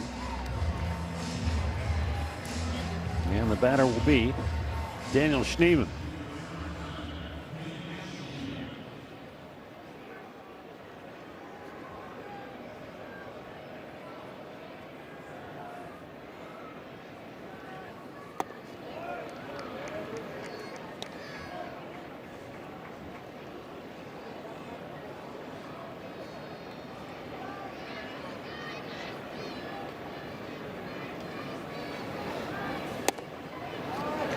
That's in there for a strike. 1-1.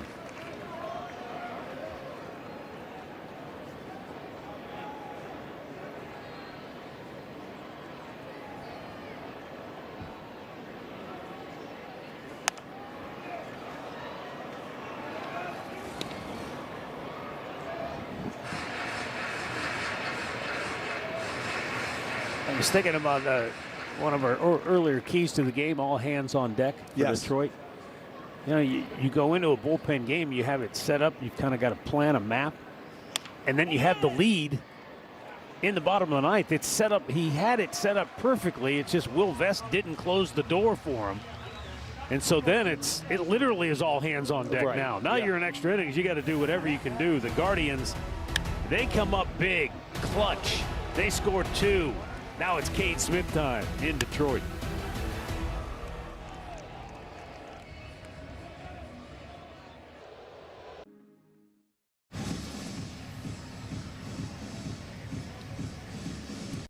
Bottom of the 10th inning here in Detroit, Michigan, and Cade Smith, the Guardians closer, looking for his 16th of the year.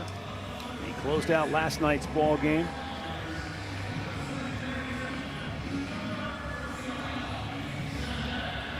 A little dicey, gave up a couple of hits in a 1-run game, but did not allow a run, striking out 3 in that 9th inning. Wenzel Perez, the runner at second base, and Zach McKinstry leads off the bottom of the 10th for Detroit.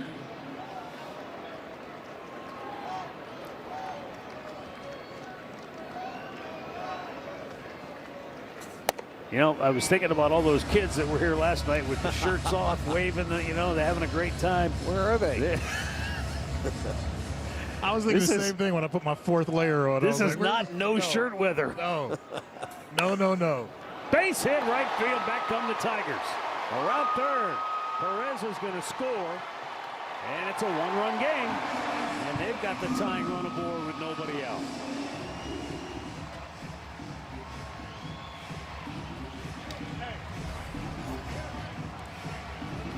That splitter just kind of hung a little bit, and McKinstry was able to pull it to the right side. Yeah, that's just what they were looking for, and on that play you have to go to second base. That's the tying run now on first base, so they come right back up and do it on their first hitter of the inning. How you Lee 1 for 3 on the night, 2 for 6 in the series now.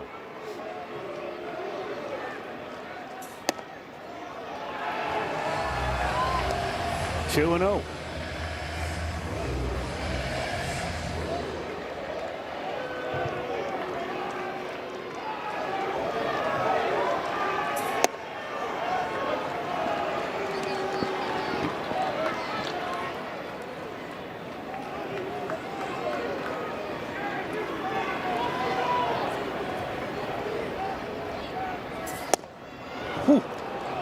Okay, that was like, here we go, 2-0. You want a fastball? Here, you get it.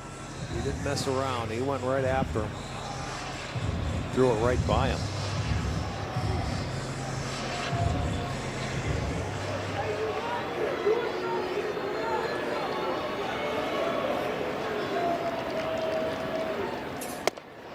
Just chucked it right past him. And that is out number 1.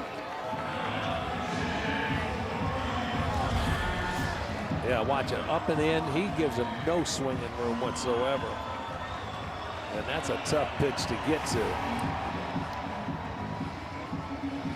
Gonna get a pinch hitter here now. A.J. Hinch is going to fire his biggest gun on the bench. Spencer Torkelson. Well, remember what he said yesterday with him up there. He has trouble with the pitch away, and that's, that's when Gaddis was going to come into the ball game. Yeah. But now, like he says, he's trying to do some damage. And all hands are on deck right now. Swings at the first pitch and pops it sky high. That Foul should ground, stay in. playable. Manzardo, 2 down.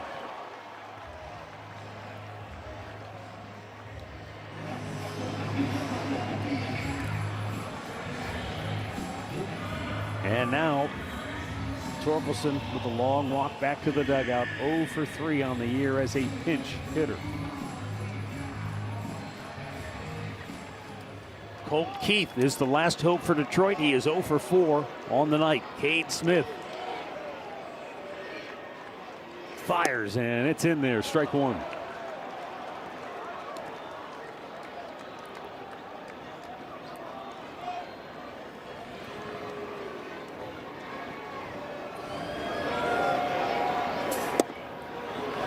He's not messing around, Well, is he? He's going to challenge that. Pitch is called a strike. The batter challenges. Colt Keith did not think it was a strike. It was clearly a strike. Confirmed it is a strike. Detroit is out of challenge. Well, you might as well try it. That was all kind of a strike. Yeah, but you're down to two outs, and you go down 0-2 if you didn't like it. But now he is down to his last strike. And the 0-2. Out of play. Tell you one thing, partner. I did not pack warm enough for this trip. I probably own 75 sweatshirts. Did I bring one? No. 0-2. Checked.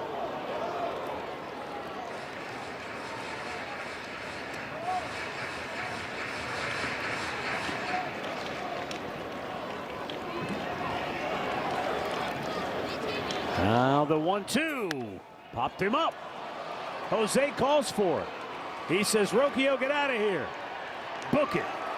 The Guardians have won the first 3 from the Tigers in this series. It took them 10 innings, but they prevail by a final score of 3-2.